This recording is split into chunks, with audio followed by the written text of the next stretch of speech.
was about to drink some of your water. Oh. I didn't get any. I wouldn't have cared.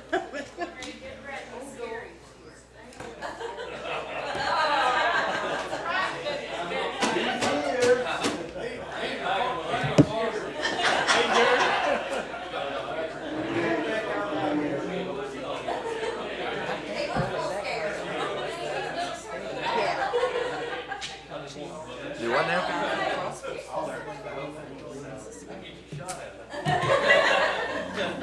But Jerry did tell me that he wanted some kind of course. I'm telling you age, Jerry. You know, that was a Dr. Pepper. It was Jim Ed Brown that sung that, wasn't it? That was a Dr. Pepper. You want to lead the pledge? Good afternoon, Commissioners.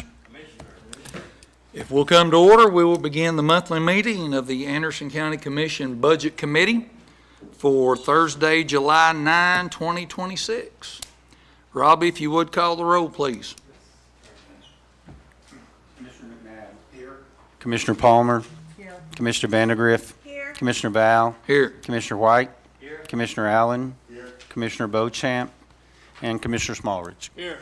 Let the record reflect, we do have a quorum. If you would join me in prayer, then we'll ask Commissioner McNabb to lead us in the pledge. Heavenly Father, we once again come to you, giving you honor and praise and thanking you for salvation. Thanking you, Lord, for being with us each and every day, for watching over us, for guiding us, Lord, when we're wise enough to follow your wisdom. Please forgive us, Father, for the times that we're not wise enough to follow your wisdom and your guidance. We ask for that guidance today, Lord, as we go to conduct the business of your people. We ask that you be with each heart, each mind, as we make decisions that affect your people. And Lord, let us never forget that we should please you above all others. All this we ask in Jesus' holy name. Amen. Amen. Attention, salute, pledge. Pledge allegiance to the flag of the United States of America and to the republic for which it stands, one nation, under God, indivisible, with liberty and justice for all.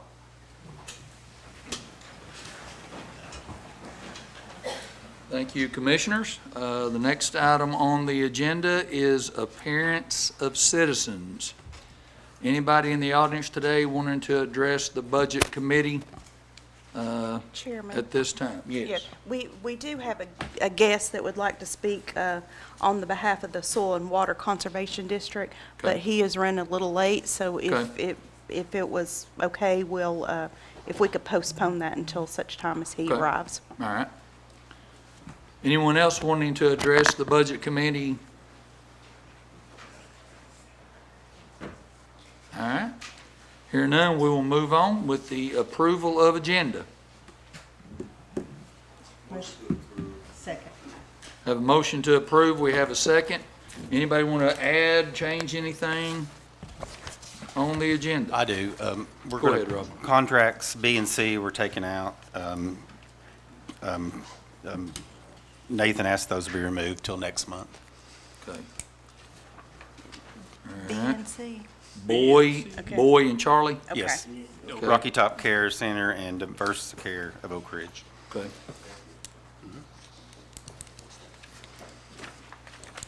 Do we need to, I mean, I was just going to say it during the approval that remove B and C. I don't think we have to have a motion. okay. What about the soil conservation? Do we need to add that to You the can if you agenda? want to. Sure. Where do you want to add that at? Any one, it doesn't matter to me. New business, that'd be at the very Yeah. end though. New business? Yeah, that'd be, is that okay? Okay.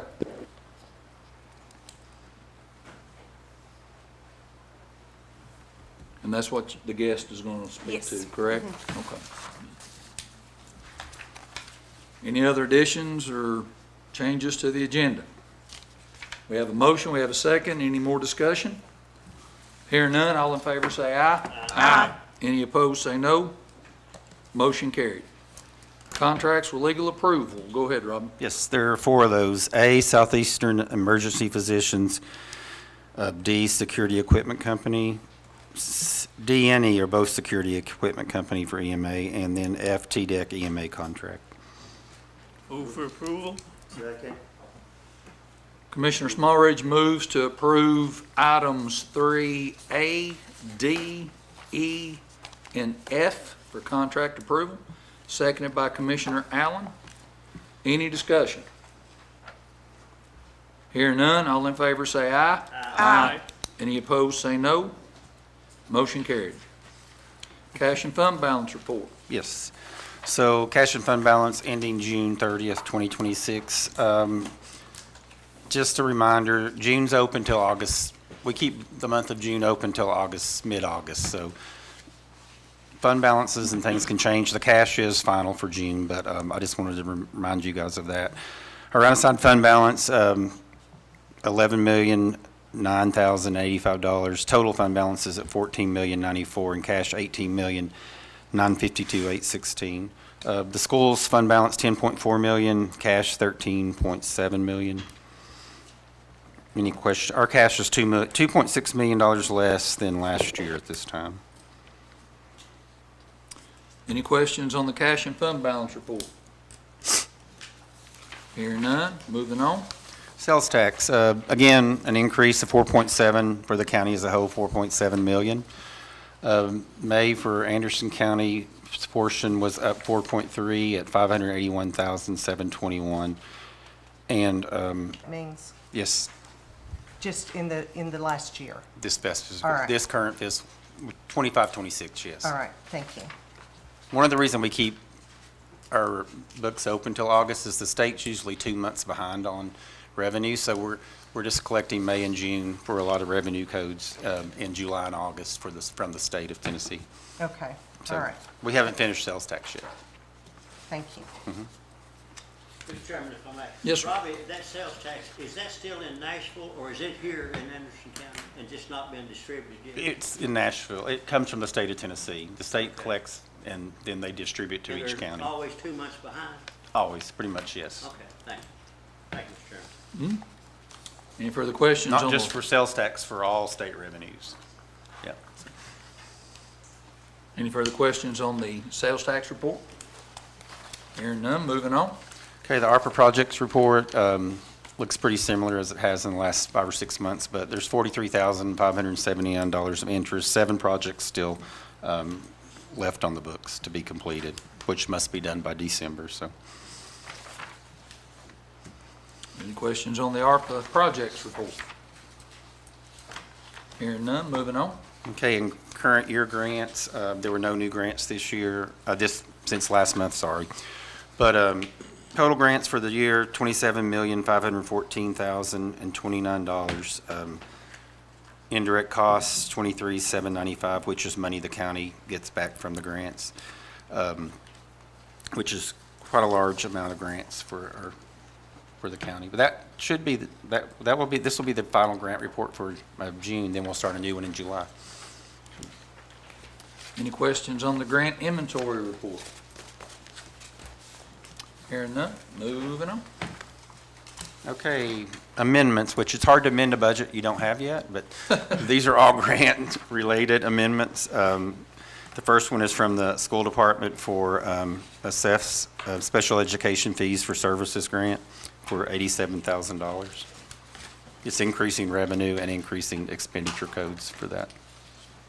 Motion to approve. Second. Commissioner McNabb moves to approve item number 1, seconded by Commissioner Allen. Any discussion? Hearing none, all in favor say aye. Aye. Any opposed say no. Motion carried. Okay, and the next 2 are from the tourism department. Both are grants as well. The first one is a tourism enhancement grant project at Los Dodden Park for $68,365. And the second one is the Marketing Tennessee 250 grant. Even though that's coming out of restricted, that means we received the funds last year when it rolled into the restricted, and then we're moving it out of restricted to a expenditure code to spend. Motion to approve as a group. Those two. Second? Commissioner Allen moves to approve items 2 and 3, seconded by Commissioner Smallridge. Any discussion? Hearing none, all in favor say aye. Aye. Any opposed say no. Motion carried. Okay, and number 4 is the opioid committee awards, the $755,024.78. We will be writing those checks after county commission. I've already sent word out that they can pick them up. But this money from the restricted code to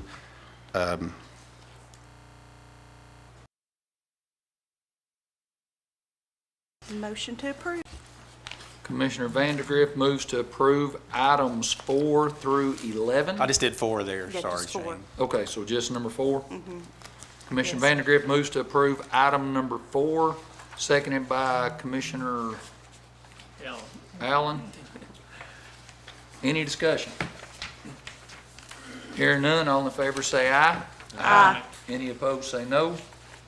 Motion carried. And 5 through 11, all of these were amendments where we're just reversing what we did last month in June, restricting some grant funds for different projects, and now I'm putting them back in the code so we can continue in July with the projects. Motion to approve as a group. Second. Commissioner Vandergrift moves to approve item 5 through 11 as a group, seconded by Commissioner McNabb. Any discussion? Commissioner Palmer. Robbie, on Yes. the number 11. Yes. The rollover of the opioid funds. Yes. Why is that? Because the opioid veterans court, I think Judge Spitzer came and talked to you about it. He had some funds left over that weren't spent, and they were allowed to roll into Okay. this so- year. So that's, the money will roll into to fund balance, and then, Okay. because it's in the general fund. That was a check that we received That's in the right. general fund. And that's separate from the recovery court Yes, that we yes, funded? yes, yes. Okay, thank you. I'm not sure he asked for money for that court this year. I the don't think he veterans did No. either. That's why I was a little confused. Yeah, Okay. they had it left over from last year. Okay, great. Yeah, I think he explained it at one of the meetings. He did. Probably. Yeah. And he talked to Smart Initiatives about it. I mean, I've been on a lot Okay. of different emails with Okay, him. good, awesome. Thank you. Any further discussion? All in favor say aye. Aye. Any opposed say no. Motion carried. Okay, the next 2 are from the mayor, and both of these are for projects. One, the Emergency EMA Operations Center, Emergency Operations Center, and the EMS Academy. Both of these projects we had set aside money for. Both bids came back about 33% higher than the money we had set aside. So the mayor is now asking for additional funds for the Emergency Operations Center, an additional $1,259,830 from assigned for capital projects and restricted for capital outlay. And the EMS Academy would be an additional $682,964, both from assigned for capital projects and committed for industrial project. But she put in a letter behind both of them, basically telling the number of bids and what the lowest bidder was, which was both about 33% more than what we had set aside, which all of our projects are basically coming back like that.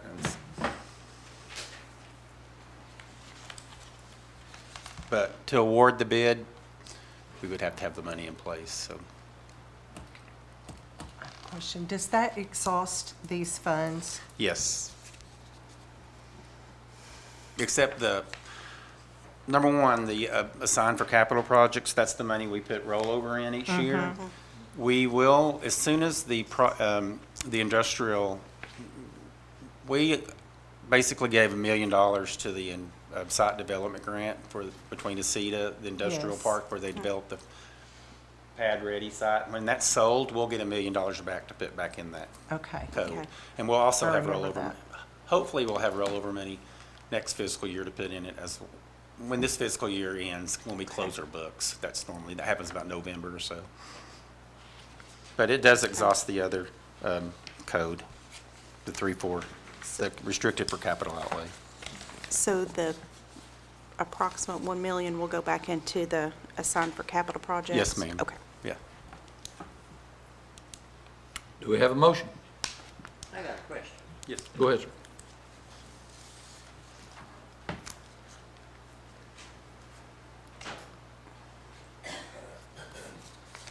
This 1.259 million, Yes. where's that money coming from?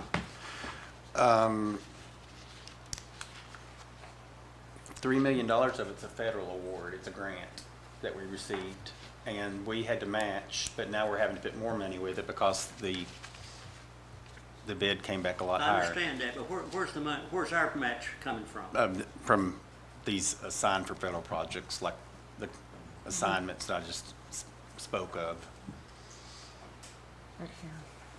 The committed for federal projects, or capital projects, I'm sorry, assigned for capital projects. It's money that we've been putting aside the last 4 or 5 years from rollover funds from the county. We put 20%. Is this time sensitive? They won't be able to award a bid until we, but you could, I know the mayor will be here in the county commission meeting, and you could make a motion and to discuss it in the county commission meeting more, if that's something you'd like to do.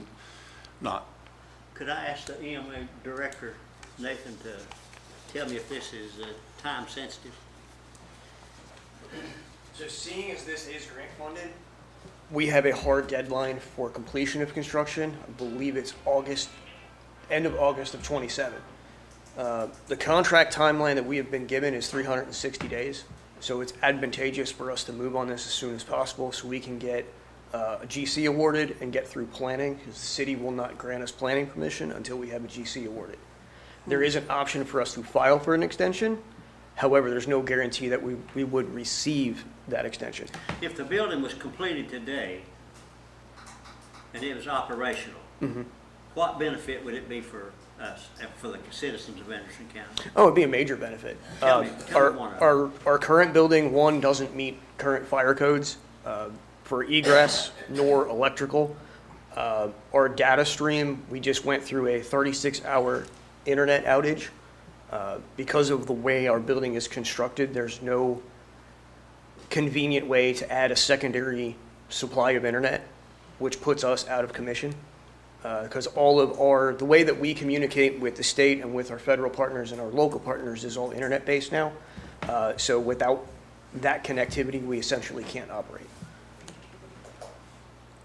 This building will not only enhance that, it will also give us better situational awareness. It's better located. Our current building is located downtown in a moderate flood zone. So should we have a flooding risk, that's a huge impact to us. Have you ever had a flood?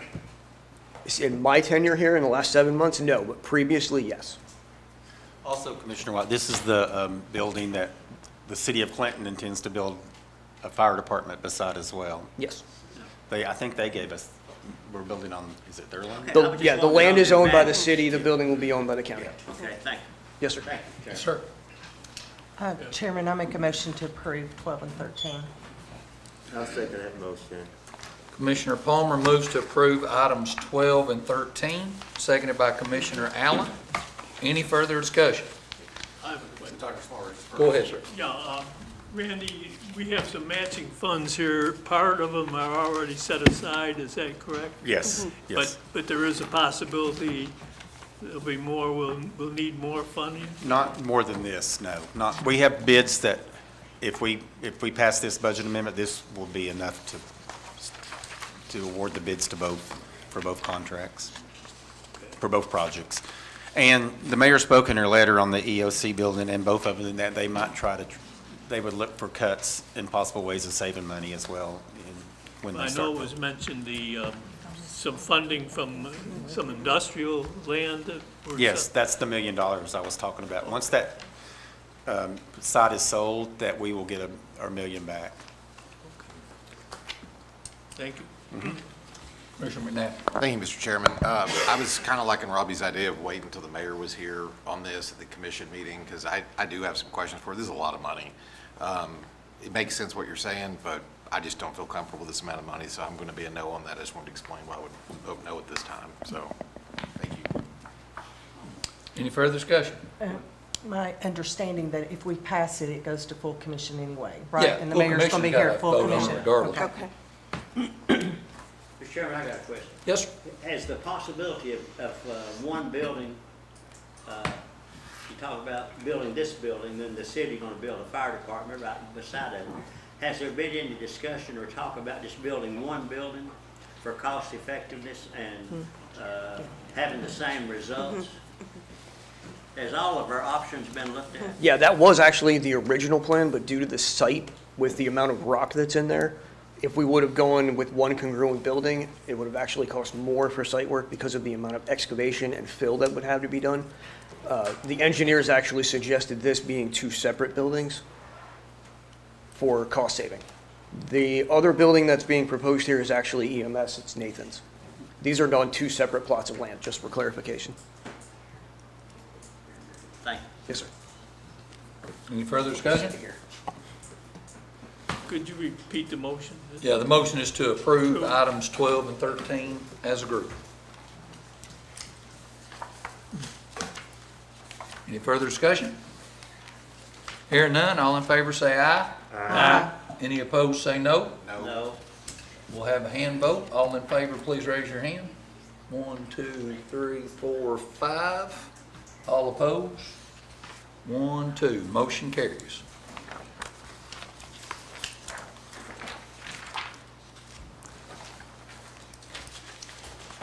And now we're moving on to the sections.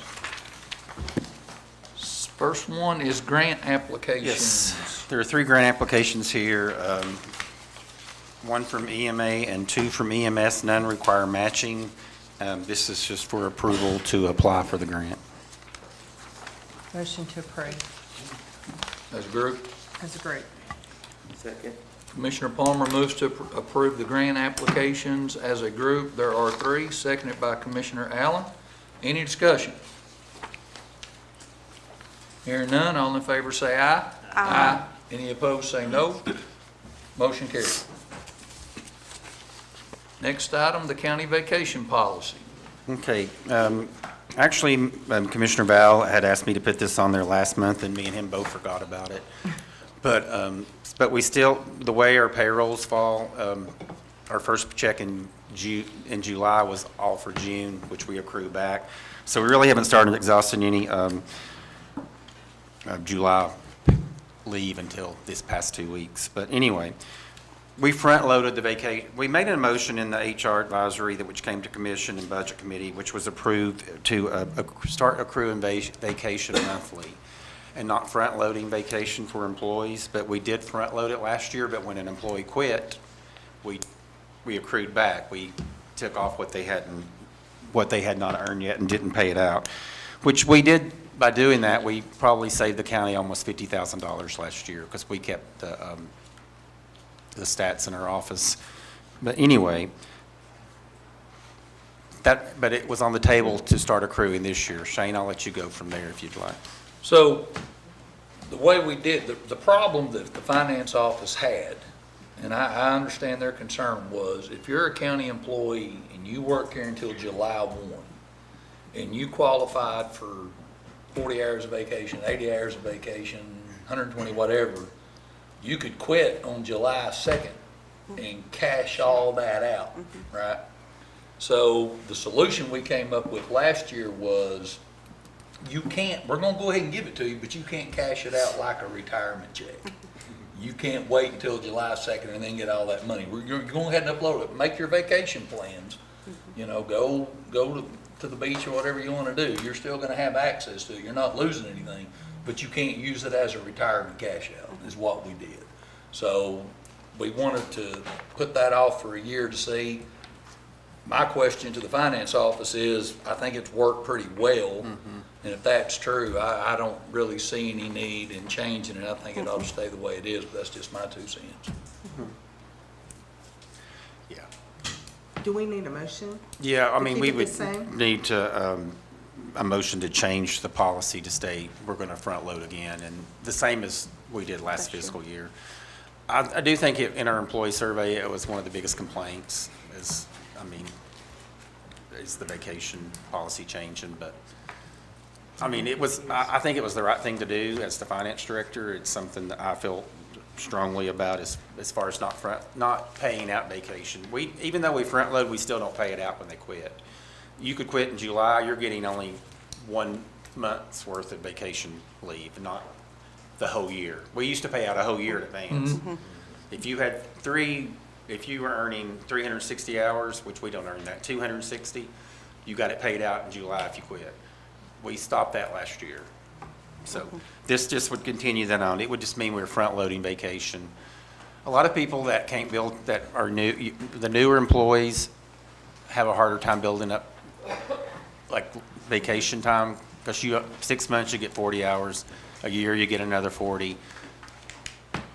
They probably don't have a lot, and to take summer vacations and things, it's harder for them, so, you know.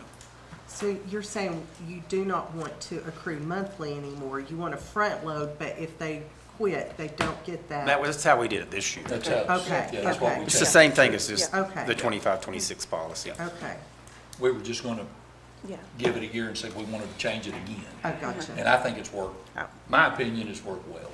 I think so too. So we accomplished what the finance office wanted us to accomplish last year.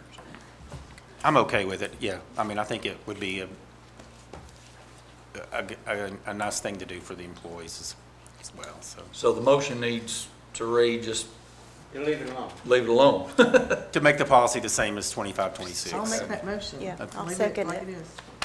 Motion by Commissioner Palmer to leave the vacation policy as is, seconded by Commissioner Vandegrift. Any discussion? Hearing none, all in favor say aye. Aye. Any opposed say no. Motion carried. Okay.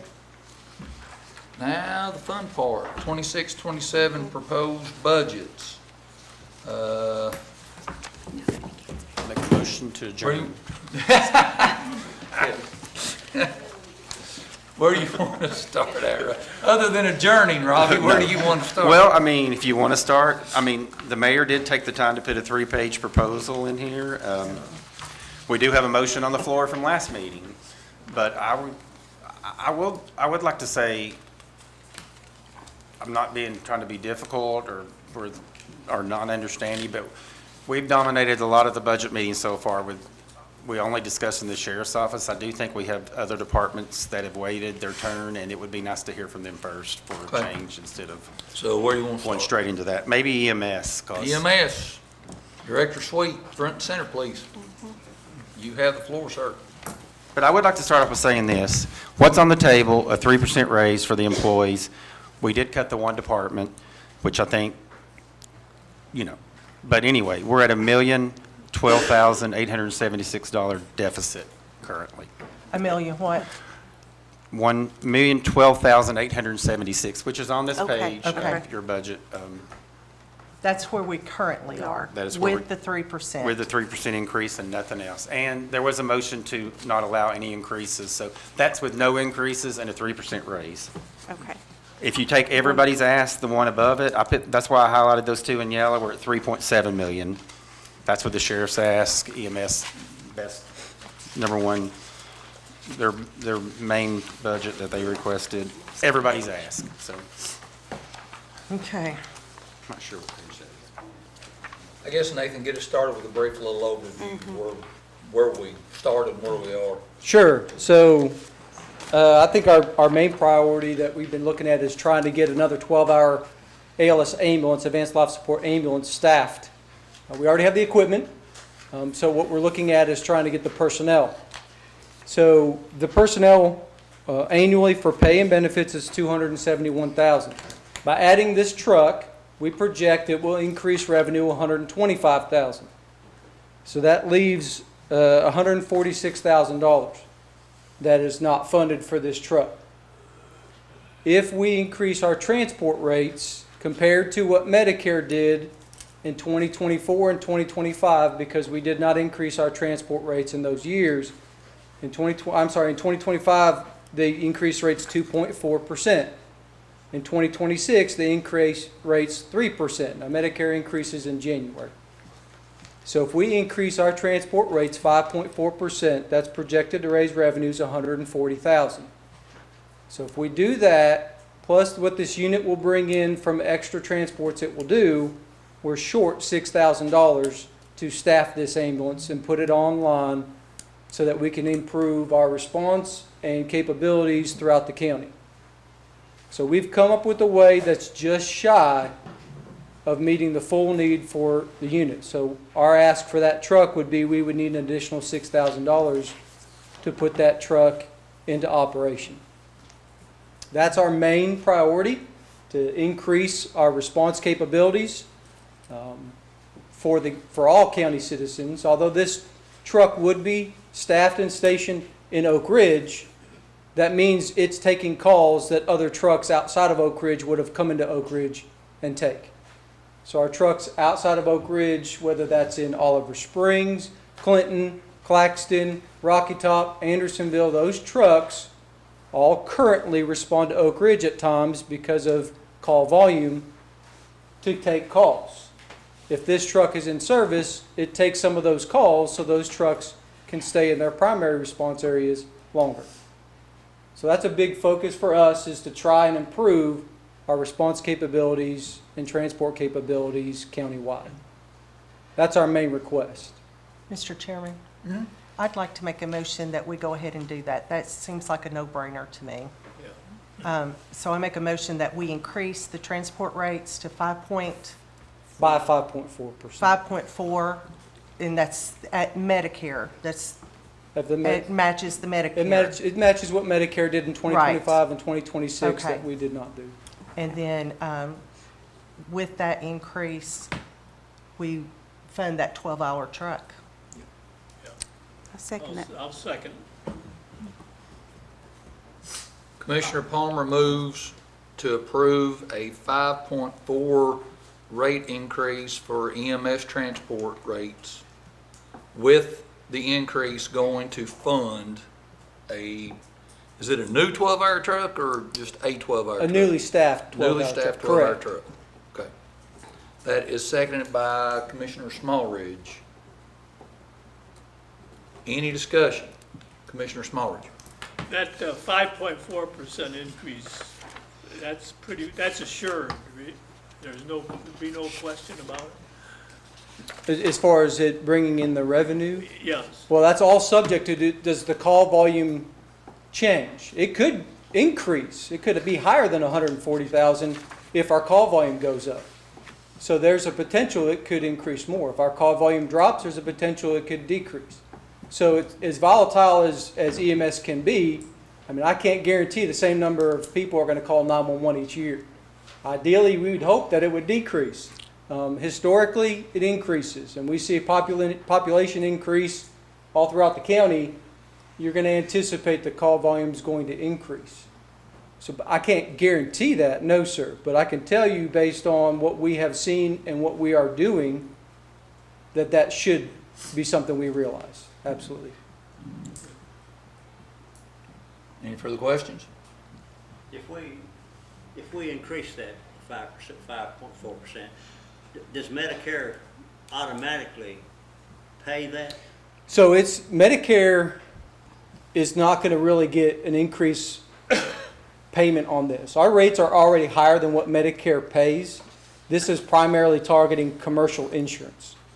Commercial insurance pays the higher amount, where Medicare has a flat fee. Yeah, I realize that. So anyone that has Medicare is not going to see any kind of increase. Anybody on Medicaid is not going to see anything coming out of their pocket based on this. This is primarily targeting that commercial insurance. Private insurance. Yes. Okay, thank you. And then if they don't have any insurance at all, then this is not affecting them They either. usually don't pay. Yeah. Historically speaking, the uninsured, we don't collect from that. It's a very small percentage that actually will pay their bill. Yeah, I think we went through that discussion a few years back. Yes, I mean, we still bill them, we Sure, still run through the sure. whole process, but Sure. ultimately it becomes bad debt that historically would get written off. We don't have a clause to litigate against people. So if they don't pay, then ultimately it would just go away.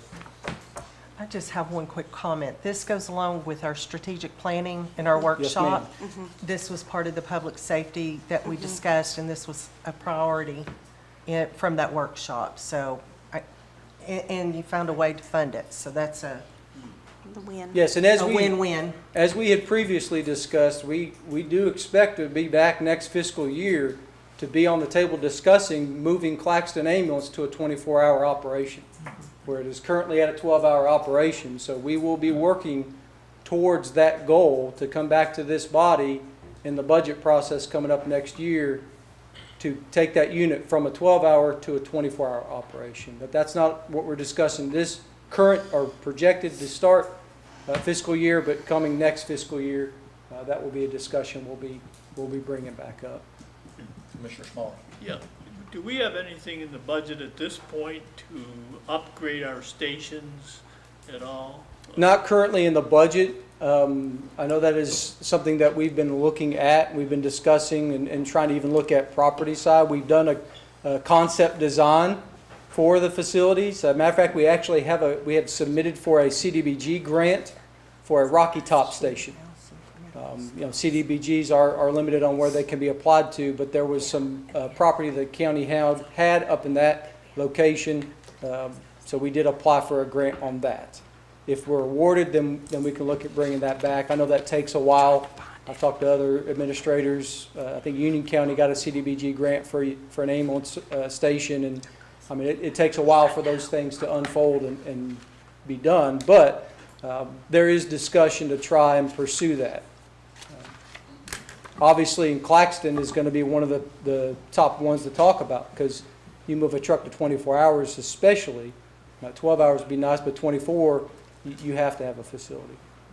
But I've heard some comments about some of the stations really needing upgrading. very true. Yeah, and I think that should be a priority. I don't know where the funds would come from, but maybe. And I know there was discussion at the strategic planning meeting on that as well, for EMS facilities, not just EMS, but for facilities, but also for EMS facilities. So we do plan to continue to pursue that, yes, sir. Thank you. Any further discussion? Hearing none, all in favor say aye. Aye. Any opposed say no. Motion carried. In regards to our budget and continue to operate, I know there was something that was put into the mayor's budget. I know there's been some discussion for us and presentation for us. We've been targeting what our hardest retention or highest level retention licensure levels of advanced EMTs and paramedics. If we can look at adding something on top of that 3% just for those licensure levels, EMT basics and admin personnel would all fall in line with whatever happens for, if it stays at the 3% that we have for the general fund, that's where those will remain. EMT basics is a lower level. EMT basics is something that, as far as retention and recruitment, is not as difficult. But on the advanced EMT and paramedic side, it is a bit harder to recruit those staff and then also to retain them because of we have a higher number of those positions, but just competing with the surrounding locations. So that's something that I believe that she had submitted. I know there's been some discussion. There's obviously we're just saying as we continue to go on, if we could put that on your mind to consider that. That would be great. That would help us with those staff. We do have something that's a little bit smaller of an ask as far as specifically looking at morale landscape. Our staff feeds off really well when we do recognition. Now, we do a number of recognitions already, but there are times where we have some significant calls like CPR saves or in the field deliveries. When we have recognition of staff, if we could create an environment, we were calling them banquets, to where EMS week and September 11th week, we can create a standalone event that we can have and host those survivors back, and we can host the babies back, and we can do our awards and acknowledgments for our staff at a standalone event. That would be, in our mind, for our staff, we know that goes a really long way. In our current budget, we don't have anything that would be able to do a standalone event. That's why we usually piggyback like our in-services and things like that, which we will continue to do if this is not found to be positive for you. We'll continue to do those things.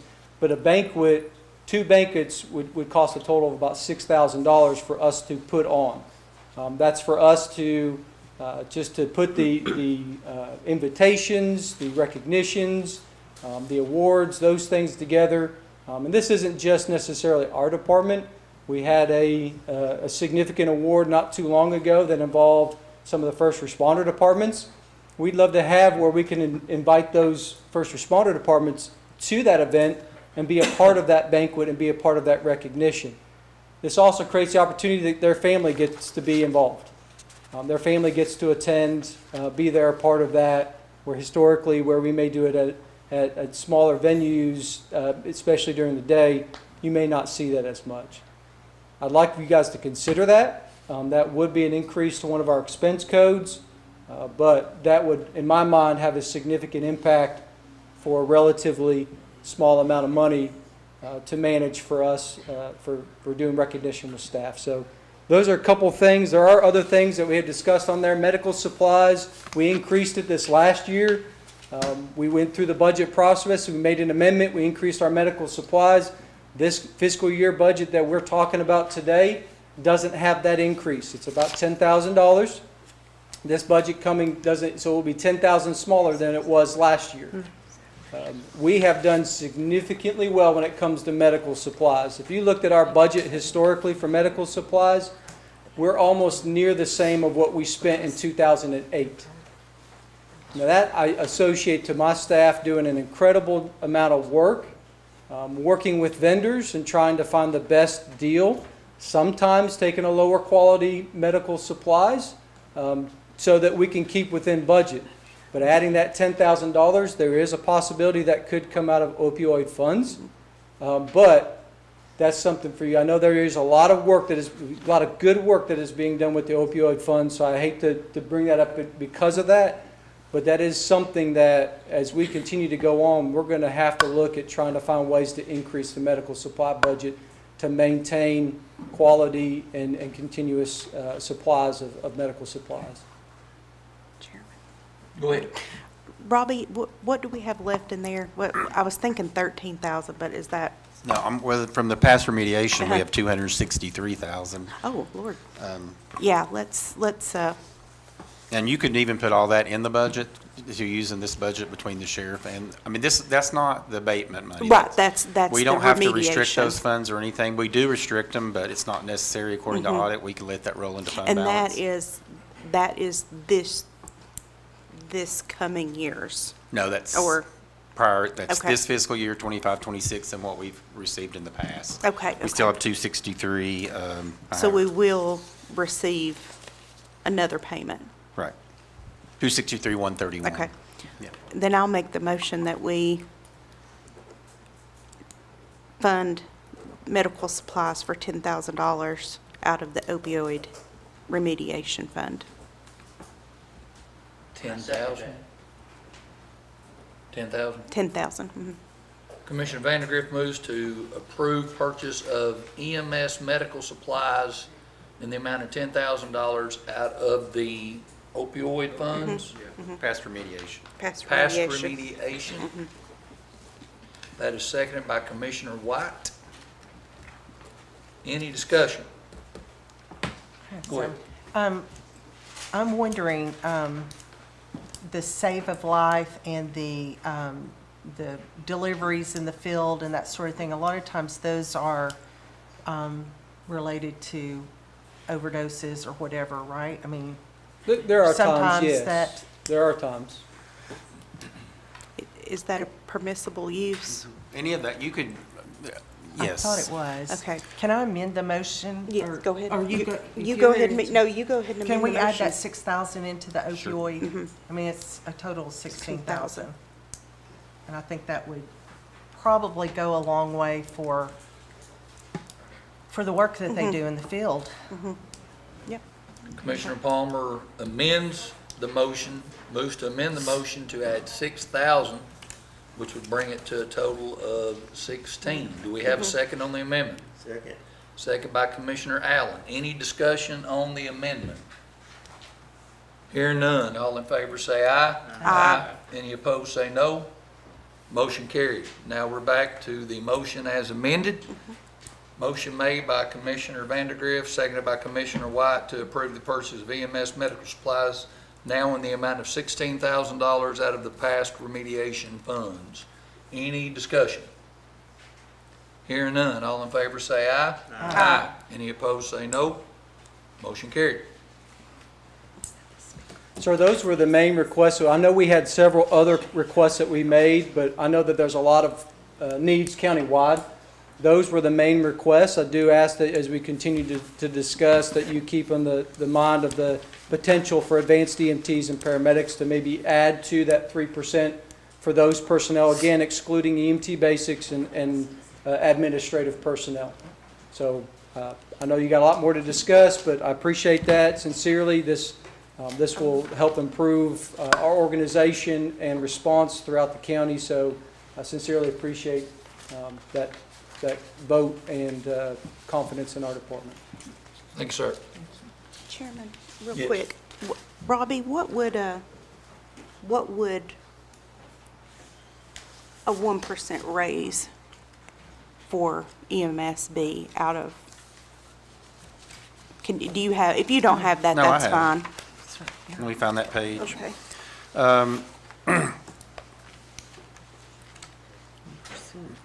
57,780. Am I right, Nathan? Oh, I didn't calculate 1%. So for just those two departments? That's for the whole department that I have. Oh, this there. is the whole department, yeah. General. For paramedics for 3, I think we had it at, That's not it. on that third page of the, for an additional 3? yeah, that was 132,000 Yeah. 132,000 for an Just- additional 3? for the, Okay. just the paramedics. Okay, yeah. okay, Well, that was AEMTs and paramedics, advanced EMTs and Yeah. paramedics. okay. Would you say a million? 132,000. 132,000. 1% That's for those 3. two. That's 3%. 3% So- for those two. Around 45,000 probably for one, for Okay. those two. Like, you 45 take for a third of 1%. it. Okay. Or- Okay. Okay. That's going to be reoccurring money, right? Yes. Okay. Anything else? Okay. Okay, thank you, sir. Director. Do you want to go ahead and bring up the Yes. soil conservation issue? Yes. All right, go ahead and introduce your guest, Okay. please. Oh. I'm sorry, I don't remember your first name. McClanahan? What's your? Yes, Okay, if you'll just introduce yourself and tell us Certainly. why you're here. Certainly. Thank you all, members of the committee, Mr. Chairman, thank you for allowing me to be here today. My name is Matthew McClanahan, and I serve as the Executive Director for the Tennessee Association of Soil Conservation Districts. And in that capacity, we work with all 95 counties, and every county in the state of Tennessee has a soil and water conservation district. And it is managed by a board, which is elected by the voters of that individual county, made up of farmers and landowners within that county. And Anderson County is a county that has a proud tradition when it comes to agricultural resource management and making sure that that most critical resource that we have, our natural resources, is protected for future generations. I'll share a few numbers with you this afternoon. In 2026, your local soil and water conservation district here in Anderson County, Tennessee, brought in $612,570 here into Anderson County. Those were monies that were drawn from farm bill programs that were reinvested in the land. And you may be driving down the road someday and you may see one of those cross fencing plants. You may see one of those automatic waterers where the cows go and they stick their nose in that automatic water and it brings the water up.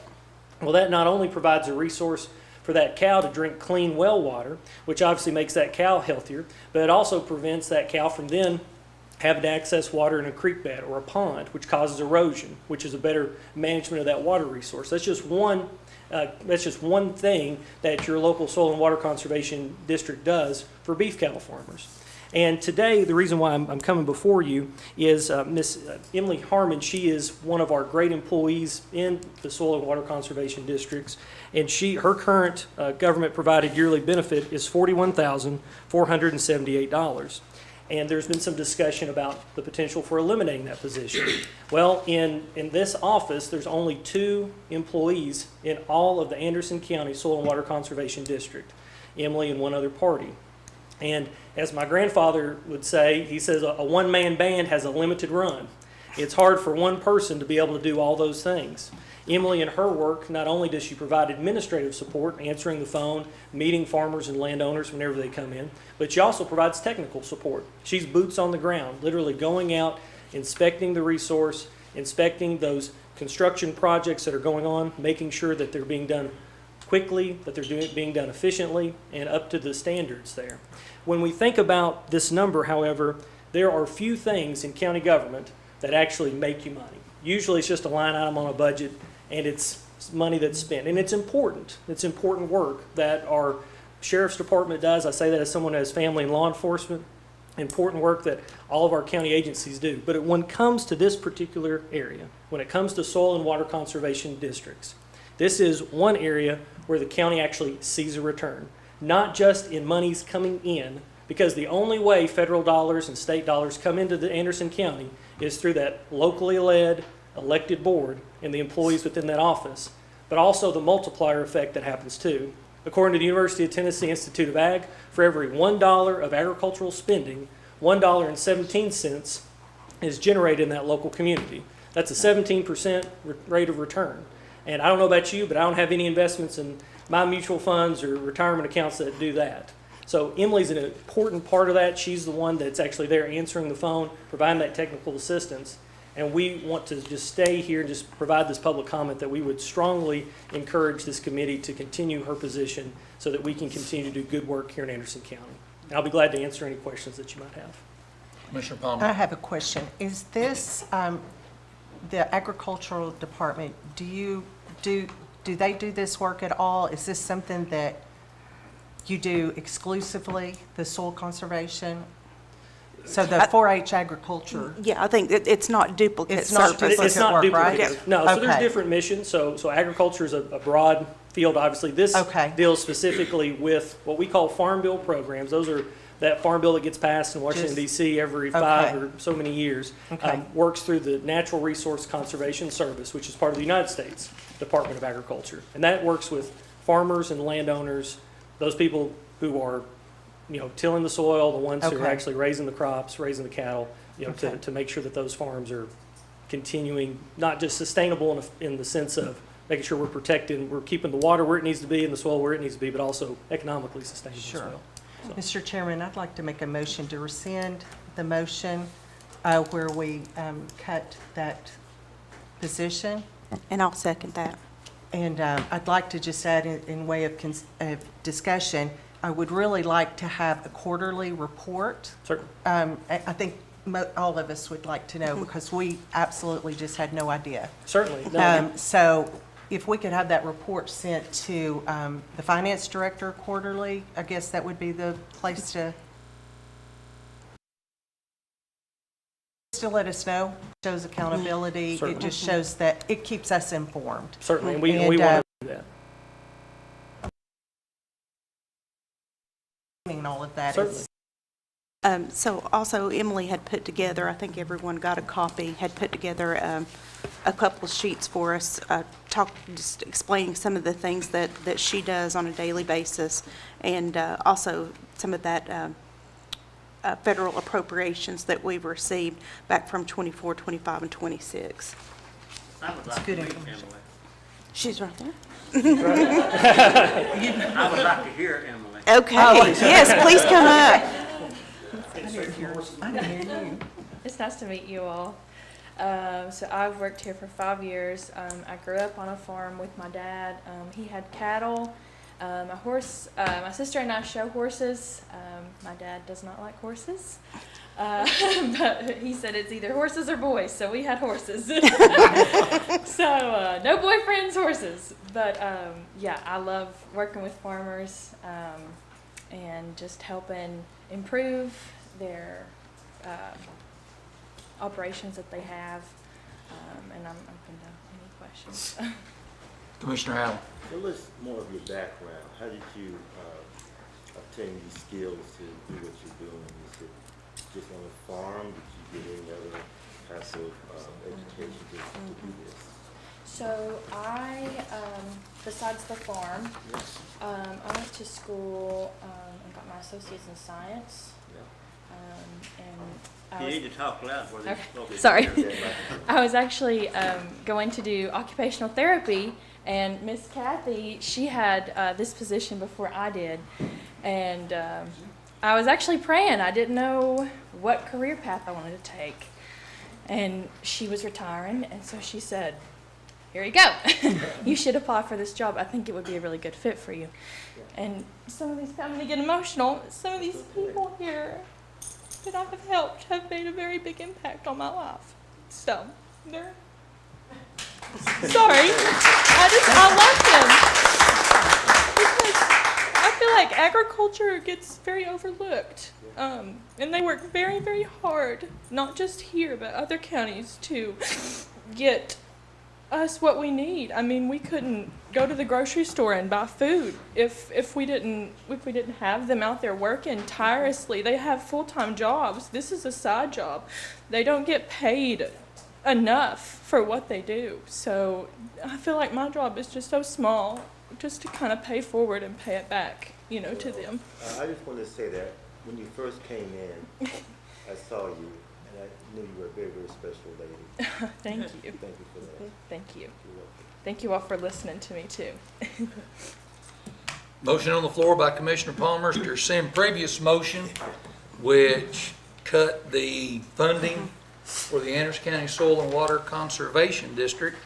That motion was seconded by Commissioner Vandegrift. Any further discussion? Hearing none. All in favor say aye. Aye. Any opposed say no.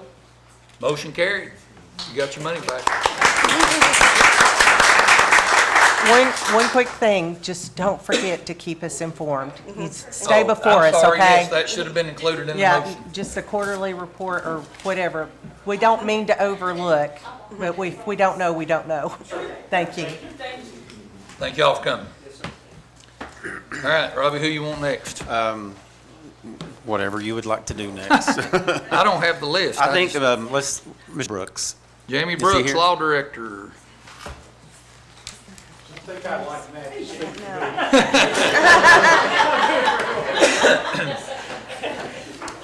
This is the best lawyer in the state of Tennessee. You're very kind. Probably the easiest way to do this, I'm not sure what you've got in front of you. I think it's kind of convoluted. It's got a column for a budget. It's got an initial column for an extra staff member, whether they're employed or whether they're on contract. And I have gone back and revamped all that, and I've got what I think, if I could approach. Here, I'll take it.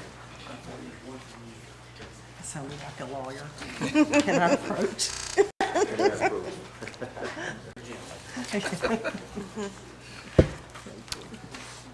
Thank you. Best lawyer in the state of Tennessee. I've got it. That's- We'll leave it like that. We'll just leave it like that. Yeah. No, basically, you can throw out the one that was submitted, and I'm working off of this one because it's got more accurate numbers. As you can see, the bottom line will be 422,979, and that may be the smallest budget this office has requested, certainly since I got here, and probably going back several years. I don't know the history, but I believe I can say that we stopped a trend of budgets going up and reduced them. We cut a position, an attorney position. So you have our staff, which is myself and Cassandra Powell and Denise Justice. We're doing we're doing it all. We're doing what 2 attorneys and 2 staff members did before. You'll see in there differences in what's allocated for my salary, and that's set by the Private Act. I don't think anybody has any control over that. And I've put in increases for both of my staff members. It doesn't mean we'd use all of it, but I want to retain good staff. I think the county benefits from it. I've got one person with about 35 years of experience that I worked with for 30 plus of those years. And we have my executive assistant who is got more than 10 years of experience and is certified, plus she has had prior experience in this office.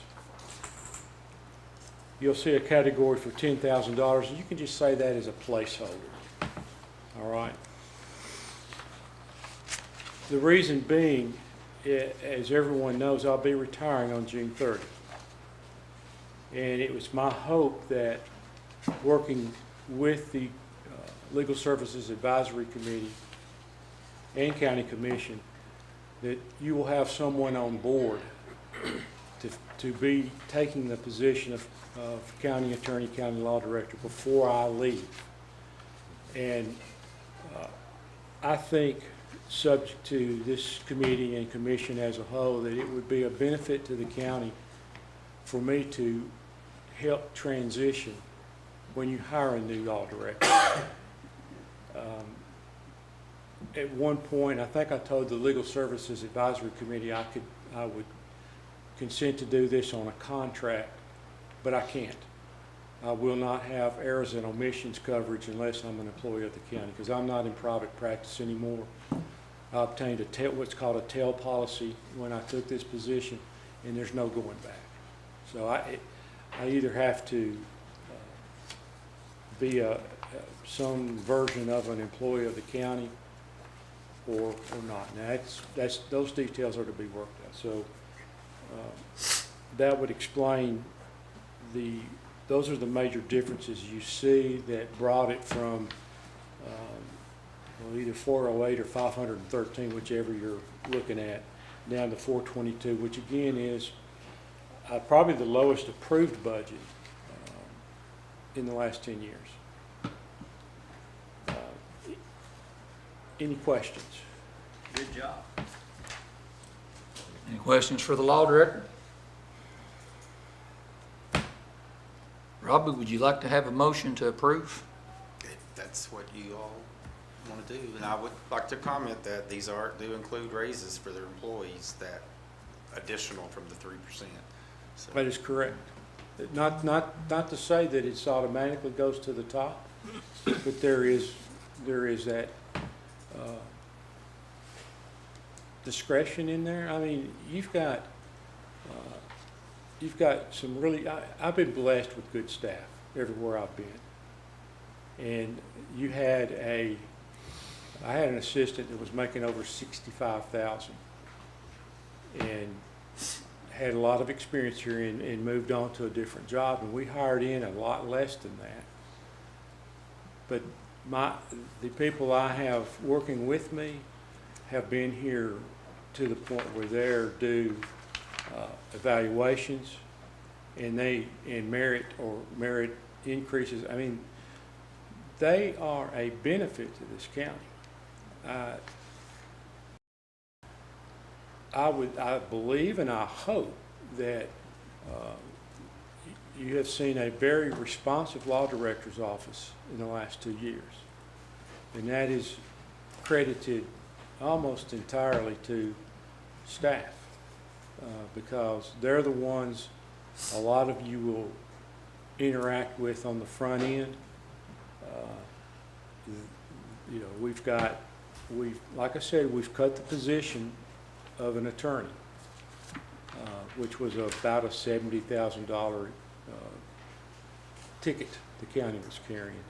And I would like the ability to reward good work. And work that I firmly believe is helpful and is very positive for the county. Plus, they would be very, very beneficial to your next law director because of the experience they have. And when you find good people, you want to keep them if you can. And that would be my argument for this budget. Commissioner Smarge? Yeah, I just,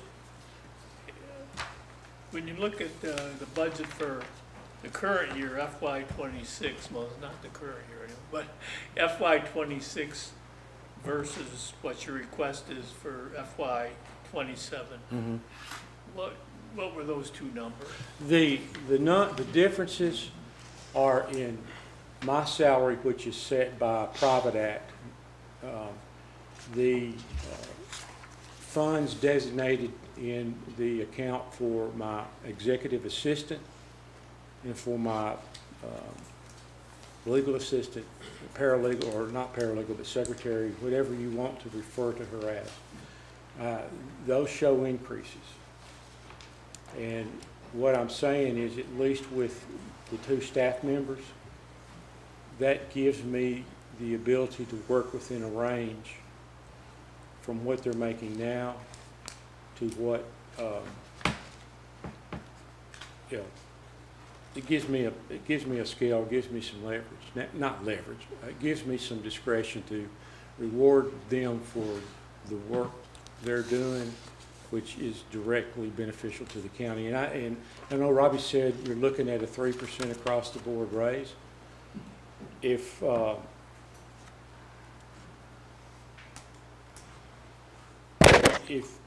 that happens, go ahead and drop those two requests by whatever the 3% raise is. For example, I think $52,000 for Denise. If she gets a 3% raise, that's $1,360. Drop her down in this budget to just under 50 or whatever. And the same thing with Cassandra. At 70, if she gets a 3% raise, I think that's, from what she's making now is $1,800. Take that $1,800 away from the $70,000. I'm not trying to, hide any raises from folks. I just want to reward good work. And again, I'll just come back to this. I mean, the bottom line, it benefits this county. And that's what we're trying to do is do right by the taxpayers. Mr. Chair, I think this is so difficult. It has nothing to do with the value of any of I our understand. employees. We've got to address a revenue source. Any salary increases are going to be a reoccurring cost year after year after year. We have to have a revenue source for salaries.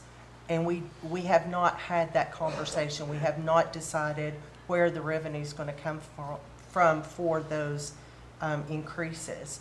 So I think there are a few things I think that we can pass that's in our packet here that doesn't involve salaries, right? Can we address those? Can we get those passed? Can we before we have the discussions with all of the ones that want raises or increases for their employees? Can we do that? Yes. I would like to, instead of come back to you, Yeah. if that's okay, or come back to the salary issue. Can I say one more Yeah, thing? You're talking about absolutely. revenue sources. I don't know how many outside attorneys were working for the county defending cases prior to when I came on board. Yeah, But I can tell you right now, if you take the trustee's office out of it, that number is 0. You're not paying any outside attorneys to do anything right now. okay. And I think that's a revenue, it's not a revenue generator, but it's a cost savings. Sure. Well, and we want to do, I think the general consensus is we want to do everything that we can. We need, I think we need some, maybe a little bit more understanding of some, not of what your needs are, but what we can do to move money around to meet I understand. your needs and other needs Yeah. that's in the county. You know, I think the thought is out there that this is just about one department. This isn't about one department. This is about everyone and their requests. So if we could go through and get the things passed that we can get passed that doesn't require, you know, a revenue source, we could do that, and then we could come back to talking about where the revenue could come from and what we can do. Robbie, does that sound good? Yes. Sure. I'm kind of at a loss for what revenue, where we're going with the revenue source, because we talked about this at length last meeting and Yeah. nothing passed. I mean, the mayor if we want to go through the mayor's proposal, there are some options there. Okay, and let's do that. That's the only thing I can think of that might help us with.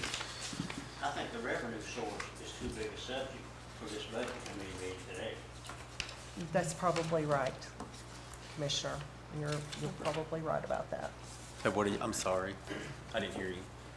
I said the revenue source discussion, I think, is too big a discussion for today's meeting. Well, I agree. And I will tell you all this, we have to have a budget to the state by August Right. 31st, not just approved by then, I have to have it to the state. And if not, then they'll be coming to us. Well, let's approve the budget with no taxing, with no increase.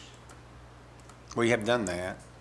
That was a motion last, Commissioner Palmer, I mean, the minutes are here from Yeah. last meeting. One of the first motions was Commissioner Palmer, seconded by Commissioner White, to approve a zero increase budget. And to me, that means you're not approving any of the extra, Okay. for the people that didn't meet the budget guidelines, then that was you telling them no. But we did approve a 3%. Then you approved, the second motion was to Okay. approve it. Commissioner Smallridge and Commissioner Allen approve a 3% raise for all general fund employees. So unless somebody wants to rescind that motion, that's where we're at. That's on the floor currently. So We go with that. let me make sure I understand right. And Jamie, I may have misunderstood you, and I'm sorry if I did.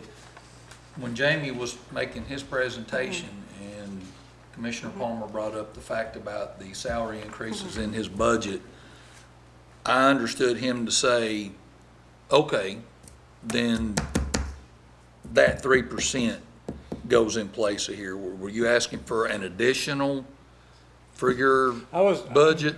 yeah, I Okay. probably did not articulate that as Okay, well as I may have should. misunderstood you. What I was saying is, if there is a 3% increase, take that amount of money out of my request, which would be Okay. about $3,000. To say it a different way is if you approved his budget, then they just wouldn't get the 3%. Make it what? Then they would not get the 3% rate increase. Well, They've that's- already got more than I that. mean, I think we would all be happy with that, and I would. Right. That's what Folks, I would, I would forego an increase.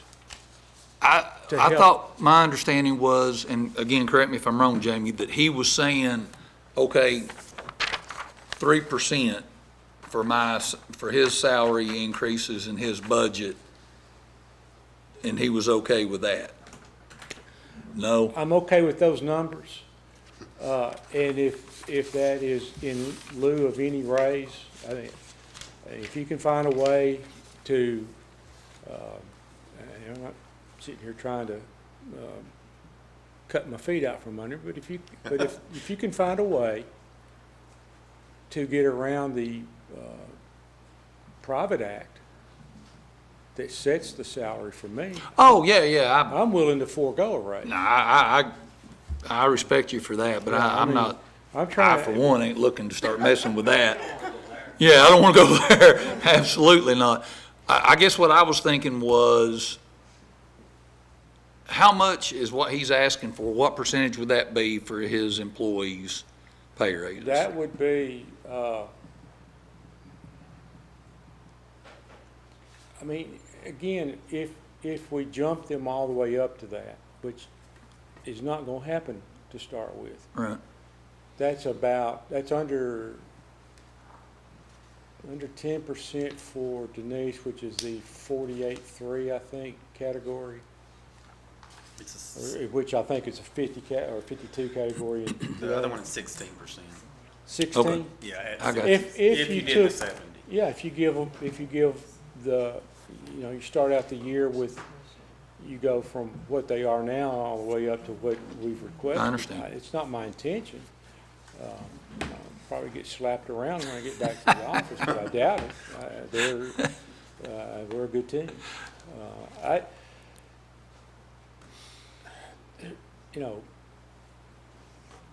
There is so much up in the air with this office because of potential changes to the Private Act and a transition.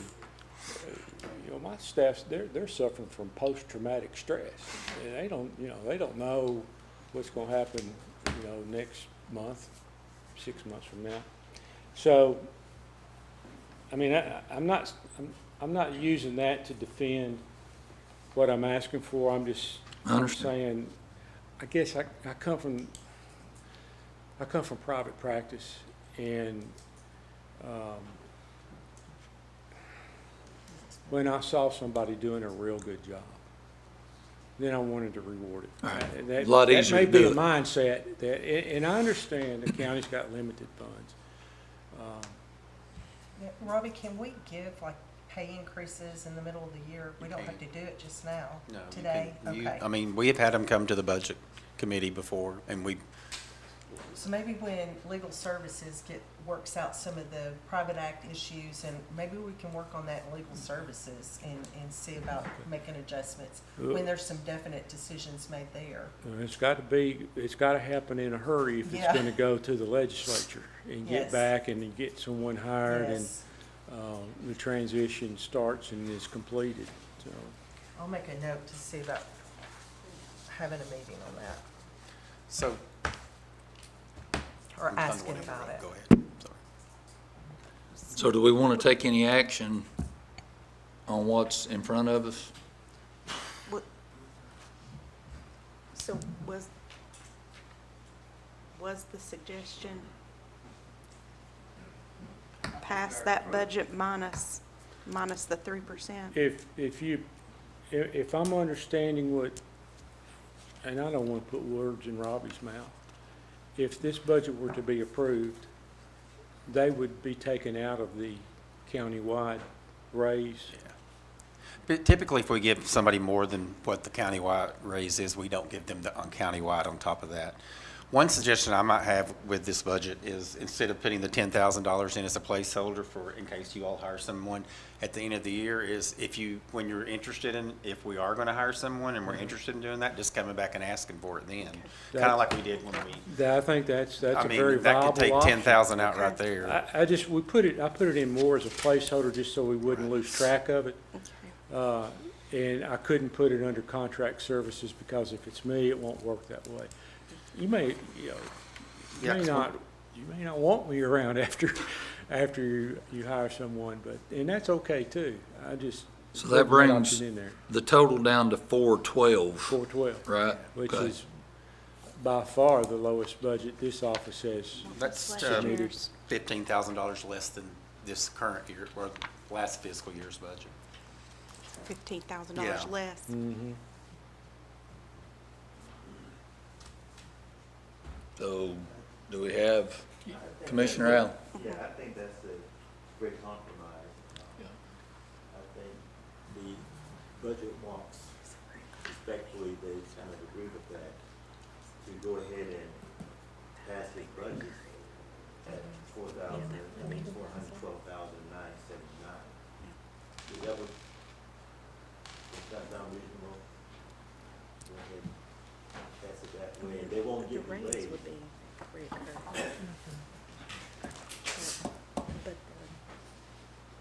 So- I was saying the raise would be reoccurring money, of course. Going forward, we're gonna have to. Whatever but, it winds up at Yeah, the end of the next fiscal year, that would, unless you have a staff changeover and you start over again on a pay scale, that Denise is right, that would be a recurring, or you're both right, that would be a recurring expense. okay.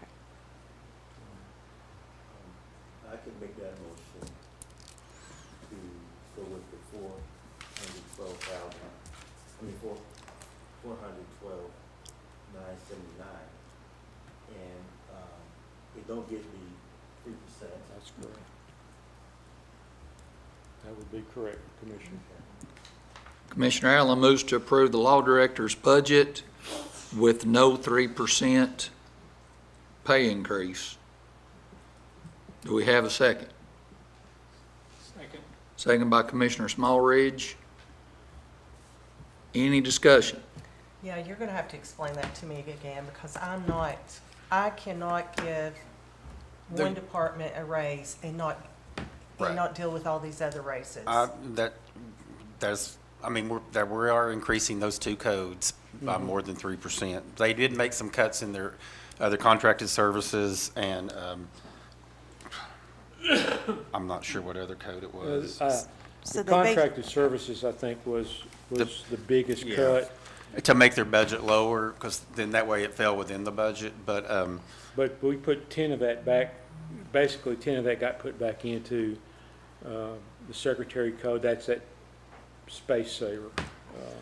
So you cut one-time money, and we're gonna replace it with reoccurring salaries. yes, that's what you're voting on right now, yeah. No, no. Well, I mean, there's no, no, that guar- we- Cut the it was- budget. It wasn't one-time money. Well, Those were the reoccurring. contracted That- services, that budget was reoccurring as well, but I don't know if they use that code or don't use that code. This year they used, You've cut a Just take the position. 10 out.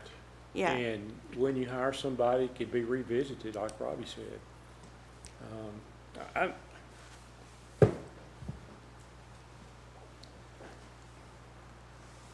Yeah, I mean, if you want me to lead here, I will say this. If you're not interested in the budget hearings, all the departments that asked for pay increases, if you are only interested in getting 3%, then I would make the motion to reject all those budgets and put them at 3%. All those are on this list because of pay increases. And we don't need to bring them up individually to discuss if we're not interested in giving an extra money to those. I mean, it's no different than the sheriff asking for 15%. I mean, it's a lot bigger at request because of their amount of employees, but it's the same amount of money. So, I mean, I understand it, so we just don't need to entertain, Isn't that what we already did, though? basically, yes. We But then in that last passed meeting. a 0 to Commissioner White's. But in the point. last meeting, we said we would get to these people later. It's like you all wanted to hear them again, so I was allowing that if you did. So, what is their increase now? What would be the increase with this 16% or? If you went the full amount, Full amount, okay. and I don't anticipate I would do that. As I was saying, there's a merit increase in my opinion. I wouldn't go I don't intend to go and use tomorrow up a salary by 10,000 or up a salary by 4,000 or whatever.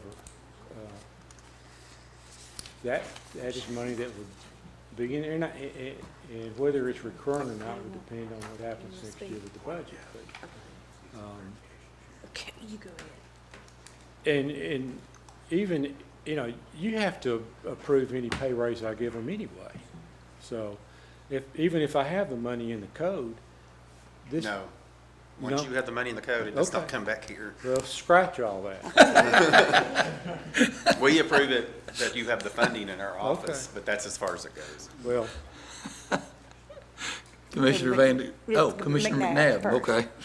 And then- Mr. Chairman, just so I'm clear, this request that you're asking for is $15,000 less than last year's budget? yes, it is. It will be the lowest budget approved. And it is an increase in salary, It is, but. it is. But it I is still concede that. I concede $15,000 that. less. Yeah, I wouldn't, I mean, to me, we're asking people to stay within their budget. They're staying $15,000 less. I understand it maybe more. I think your office does an excellent job. I do too. Incredibly responsive. I think it's ran the best it ever has, so it makes sense, it's $15,000 less. I'm in support of this, so. So I guess that was really my point that I was gonna make. I think, I understand that we don't, that we want to give raises across the board. I get that. But here you've got a department that went and sharpened their pencil and did their homework and cut their budget $15,000 and still gave raises within their budget. So I don't know. I'm torn. Well, I respect the fact that we're not paying any outside lawyers. That's where that $45,000. well, that $45,000 was paid to me when I was on I contract. understand, but we're not paying any outside attorneys now for the first time in a long time. So, Except now, to be honest, I think Johnny Alley has some specialized work he's always had Yeah. for tax appeals, and he's got somebody in Knoxville that helps him with that. so that comes out of your office? No. No, it comes out of Well, Johnny I has was his meaning you're own. in your office, Yeah. so I think he's done good. Just give him what he wants. And so does that renege the motion that we made? I mean, are we in conflict of the motion that we made last time about a zero? About a zero increase. I mean, That's my concern. I do not question at all But- the value of the department, the employees, or anything. And I see what you're saying, and I can get behind that. I just don't want us to be in conflict of, I don't know that it would be any different than the soil conservation. Do you need to rescind that motion for every Okay. budget and then take them all one by one? I mean, But- good point. I can promise you, we're not going to be done by August. So if we do a 0% increase in your budget, it's still $15,000 higher than what he's come to us with. Yeah, and But the budget we have in here, the total is $401,207 at no Okay. increase. That's the difference. It is an increase from what's currently in there. Because when they made the cuts out of their budget, I mean, I took those cuts and kept the salaries the same, so that's what we have in there currently. a zero increase budget would then, we've gone through and we've taken money out of different codes. And if we went back to a zero increase budget, then the salaries were left where they're at right now with a 3% raise. Are you saying you want that money back? Well, I'm just saying. I'm sorry, I'm saying, math is not mathin'. If his budget is, Well, everybody was asked to make a 2% cut, if you remember. okay, Okay. okay. And their okay, you're budget, right, and most you're right. departments did. You're right. And Okay. this department made a bigger cuts Yeah. because they wanted the money in salaries. That's Mm-hmm. why they, and what I did on a zero increase is took the current salaries in the budget they turned in, and that's where I got 401. I mean, I didn't put the money back because Right. in my opinion, if you're making a cut that you can do away with the money, then you can do away with it. You don't have to have it regardless of what the salaries are. I mean, So you budgeted the 401, or that's the zero? that's what I no have in there increase. currently. And with what he's talking about doing right now, that amount is the 538, no, we No, don't. the 412. 412? We never, 979. that's a budget buster. It was. Gotcha. That's It with was- 100,000 Yeah, that was for just, the extra employee. we just threw, So we're going from 401, 207 to 412. 979. That will increase our budget. That's, yeah. But only by 5,000 of that- 11,000 5,000 or of that is not 12,000, right? discretionary, though. 5,000 of that is not discretionary. That is the private act. yeah, his salary is like a C-test, judges, cost of living. We do that for everybody. That's included So- in the budget. Well, that's really a drop in the bucket. I mean, Yeah. you're right. I mean, if it doesn't violate our motion that we made or whatever, I think it does. You could, Commissioner White? I think you can make any motion. I mean, we have went to commission the night to approve a budget, Okay, and they have changed the budget that night. You don't have, that doesn't mean you have to rescind every motion. You Okay. can add and subtract I mean, it's kind of a Okay. work in progress here. Okay. If I'm not out of order, I'd like to call for the question. Any further discussion? All right, hearing none, all in favor say aye. Aye. Any opposed say no. Thank you, Motion Director. carried. I'll get out of here. I've taken as much of your time Thank you, as. Director. All right, good evening. Thanks, sir. Now, can we look at some things that, that will be easier to pass? Like going through the proposal? Yeah, Yeah. sure. Well, and so the mayor's memo, so she starts off saying she realizes that financial 1981 Act, the mayor no longer processes an annual budget. But because of roles and duties of the mayor with various current factors, I wish to propose a budget for your consideration for 26-27. She talks about how important it is to have a healthy fund balance, which we do have one right now currently. And talked about the sheriff's department and the largest share of county employees in one department with the biggest request, and she says is understandable. However, the request under consideration is simply not financially feasible nor responsible given current revenues unless there is one, an increase in revenue in the form of taxes or fees, and two, major cuts to other departments. The county has approved annual budgets many years with deficit budgets, meaning the budgets are not balanced, but instead rely upon unassigned fund balance. This strategy is common and is workable if the deficit is based on responsible assurance that unspent funds each budget year are far greater than the deficit. She talked about remembering in 2011, Anderson County was borrowing money to begin each fiscal year in order to make first payrolls a budget year. Without sufficient revenue reserves, the cash flow problem ends up benefiting the lender community, costing taxpayers, and reduces the spending power of Anderson County government. Based on the challenges, the wants, and the needs, she proposes the attached budget as compromise based on discussions and various opinions from Budget Committee as well as Full Commission. The first thing she would like to address is employee morale. The out of budget cycle payments given to the Sheriff's Department employees has caused grave unintended morale problems countywide. Out of the unassigned fund balance, I propose a one-time retention payment to all full-time general fund employees who have been with the county 1 year or longer and who will continue in employment of Anderson County government. The purpose is to retain the employee, propose a $2,000 payment for full-time, $750 for permanent, part-time. All employees contribute to our success and critically, they should be recognized and retained. Other funds can utilize their own fund balances to accomplish one-time payments. I understand that every reduction in unassigned fund balance begins to limit investment interest returns and in effect reducing the amount of interest we can use for expenditures. However, in this particular instance, I feel it is paramount we acknowledge all of our employees. So that's the first request. Second, I don't know if you want to act on these or just want to hear the whole thing. I mean, the 3% raise already passed. She says as public safety and response is the core critical need this budget cycle, I recommend the following in order to achieve needed funding for additional compensation for public safety personnel. First, reject the school budget to note a reduction in revenue in the annual DOE PILT payments and request for contribution increase in ACTV. Increase EMS rates to match Medicare increase. We did that tonight. Allocate $10,000 to city fire departments for mutual aid response.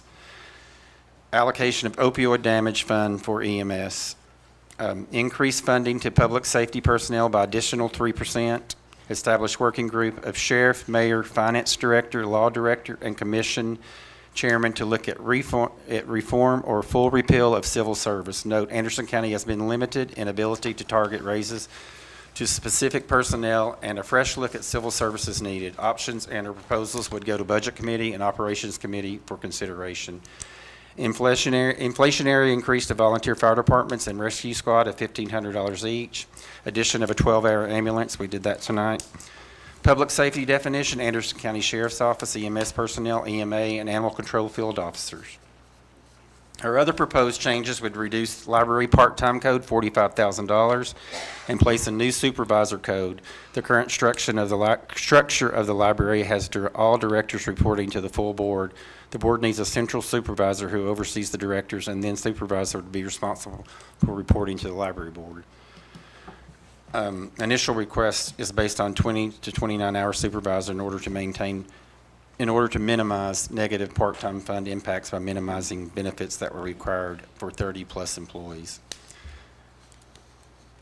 Limit the match for the raise for the Office of Agricultural Extension Office to equivalent of county employee raises. Does not limit raises, only limits county match to that of county employees.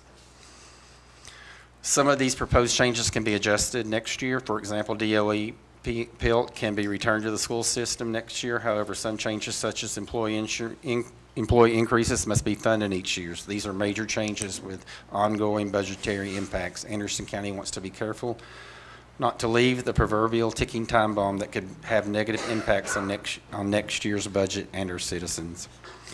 It is clearly understood that there are many requests, and this proposal offers compromising among many competing needs, including the need to stay within our means. It still has a deficit, but this is part of the compromise. So that being said, one thing that, it might be a good time to bring up Dr. Parrott and discuss the PILT if he's in. I know him and the mayor met about it.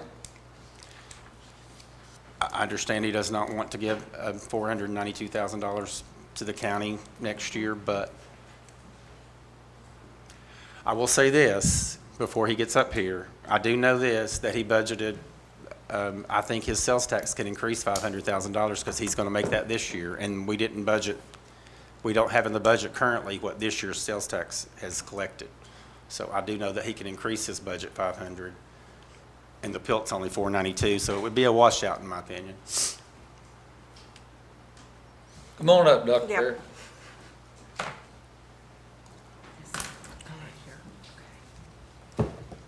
So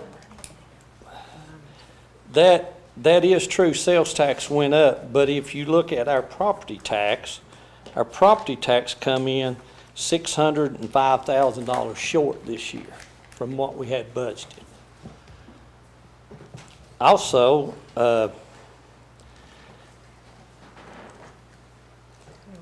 if you take $492,000 from it, you take $492,000 from it. It doesn't matter what the process is. The schools get $492,000 less. We're already out of budget, $860,000. We got our final TISA last week is $180,000 less. So that means we're going to have to change our budget. And if you take that 492, that means our budget's out $1.5 million. We'll have to do some cuts with that. The thing about it is, you're trying to cut our budget. We've not even made the first payment on a new school yet. We've still got to buy furniture. We've still got to buy playground equipment. We've got a pavilion we've got to put in there. All these things cost. And I don't want to be mean. I want to work with everybody. But why in the world would you cut from Anderson County schools only if you do that? You got 2 more school systems in this district. I don't think you need to cut from anybody, but why do you? Is it because you think you can get enough votes just to cut Anderson County schools? We've not come in my 10-year period here. I asked you one time for money. That was to fund the 177 account. You're building a $32 million school, and we've not asked you for a penny for it. $32 million. We're only borrowing 20. That means for every dollar we spend that we don't have to borrow money for, we give you an extra dollar. We saved another dollar, so we're saving, that $12 million saves this county $24 million because we paid it up front. And we do have a good fund balance, but we're going to spend about $3 million of it finishing this school this year. And I mean, I just don't, And I understand you're in a mess, but you have to realize it's July, we've hired people. And I'm gonna go tell somebody they've lost their job? I just don't think it's right. We should have started on this in January. We don't get your budget till April or May. But I mean, if you're gonna cut the, Well, I would like to read the rollovers for the schools for the last 5 years. 2025, 5.3 million. 2024, 2.2 million. 2023, 3.5 million. 2022, 7.2 million. 2021, 8.6 million. They're making it with the money they have. And if their property taxes went down, I think it's because their ADA numbers have went down. Was my question. Yeah, that's what we want to Because know, why we've did it lost go down? enrollment, you get less money in the property tax, and the Oak Ridge has gained that, in the city of Clinton probably, because they picked up students. I'm not here to argue that the schools, I don't think they'd have to make any cuts personally. I think they could increase their sales tax $600,000, and their budget would probably be the same, about $800,000 deficit, if you lost the PILT money. And that is the only PILT. The county has several pilots, PILTs, tax in lieu ofs. That's the only one that goes to the school. The rest are put in the general fund. So, and that one doesn't have to be either. but that's in our maintenance of effort from the state. Well, the maintenance of effort has gone down, Dr. Parrott, and we're still funding you the same way. I mean, I'm sorry, but So I just have a question. So last budget meeting, or I think it was the workshop, we talked about maybe moving 2 pennies. So if I understood right, if we move the 2 pennies, then that actually is taking from Oak Ridge, Clinton, and Anderson County, right?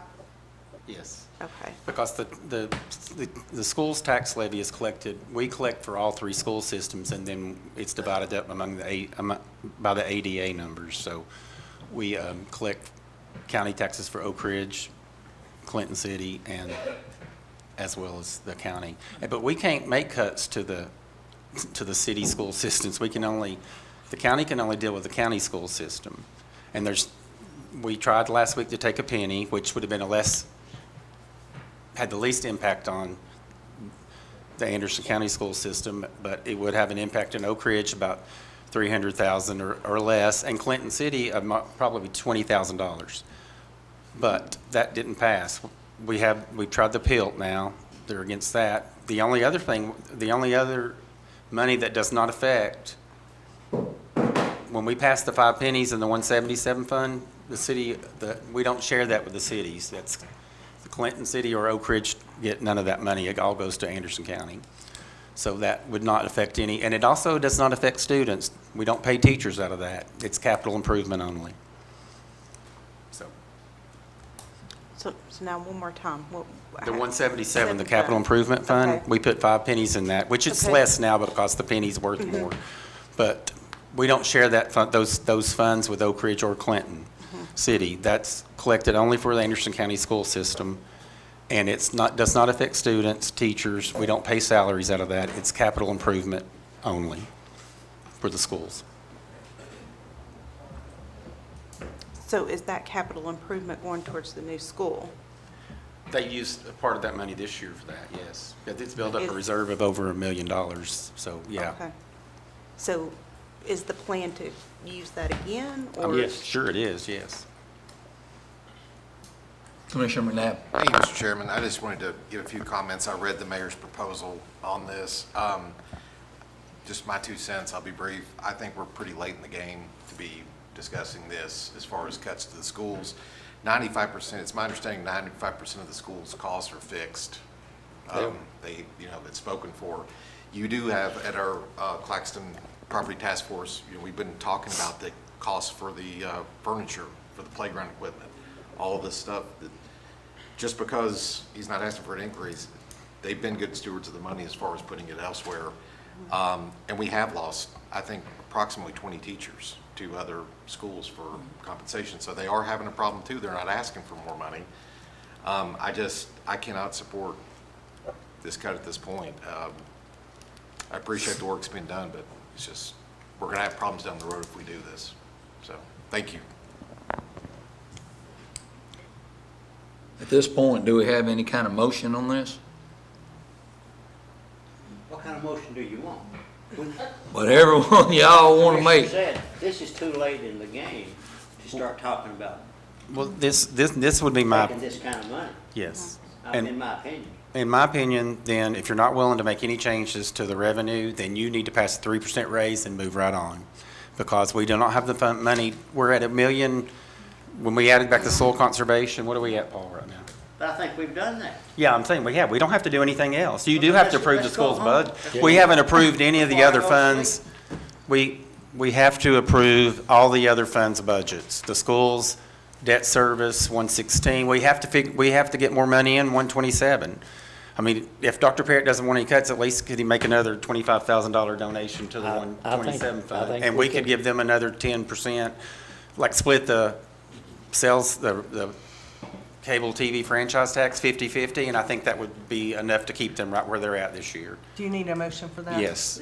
I make a motion. Hold on. I'll second Oh, hey, can I say something? No.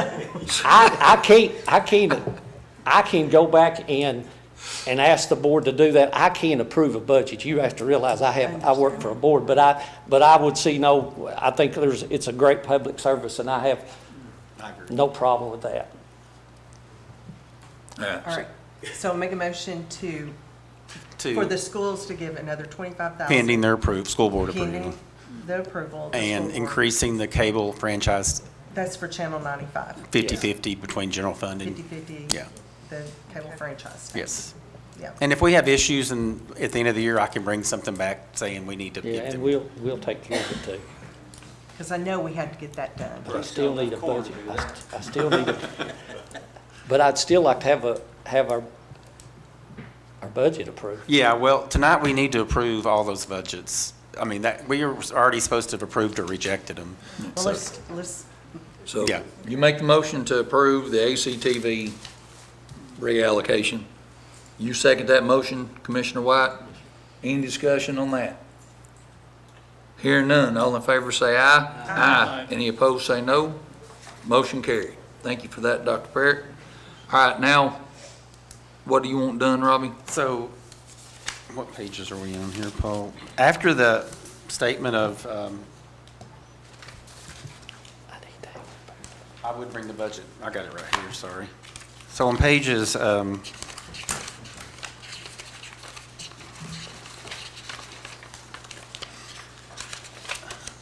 starting with page 41, we are listing all these budgets here. These budgets need to be approved. The 115 fund, 116, 122, 127, 128, the highway fund.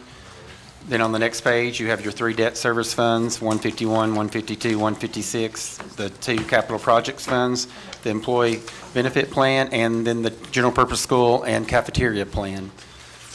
We haven't approved any budget yet this year besides. All right, well, Dr. Okay. Parrott has probably got a meeting that he's got to get to here in Yeah. just a minute. That can be first, those 2 school Yeah. funds. Okay, that's the, so we already did Channel 95. Okay. So do we have a motion for the school budget? Motion, we approve the school's budget as requested. And I'll second it. Second. Commissioner McNabb moves to approve the school department's budget as submitted, seconded by Commissioner Smallridge. Any discussion? Hearing none, all in favor say aye. Aye. Any opposed say no. Motion carried. Oh, I'm sorry. Thank you all. And listen, I'm gonna work with Robbie, and I think we need to work, I think there's some things we can do, and I'm willing to work and do anything we can, because I'm part of this county, and I want the county to all do good. Dr. Parrott, we have to. We have to work, not just the school, but all of the departments. We have to have those conversations. I understand. And I know it's late in the game now. We've Yeah. beat this to death, Yeah, but we've got to do that in this next year. We've got some things we've got to take care of. Yep. We need a motion to approve the central cafeteria plan. Motion to approve. Second. Commissioner Vandergrift moves to approve. Commissioner McNabb seconds. Any discussion? Hearing none, all in favor say aye. Aye. Any opposed, say no. Motion carried. I could just make this real easy. Could we approve budgets, funds 115 through 263? I have one thing. On the proposal, there was a proposal to reduce the library part-time code. Yes. Do we need to do that first or If you would approve like those to do that, budgets? yes, sure. Any of those proposals you would like to take up, That is something I think we can do. That's no extra money in that fund. That's nothing other than taking from the part-time to set aside a central supervisor position. It's explained there relatively well. I'd like to make that motion, and Commissioner Fowl may want to speak more to that since he's on it. I'll second that motion.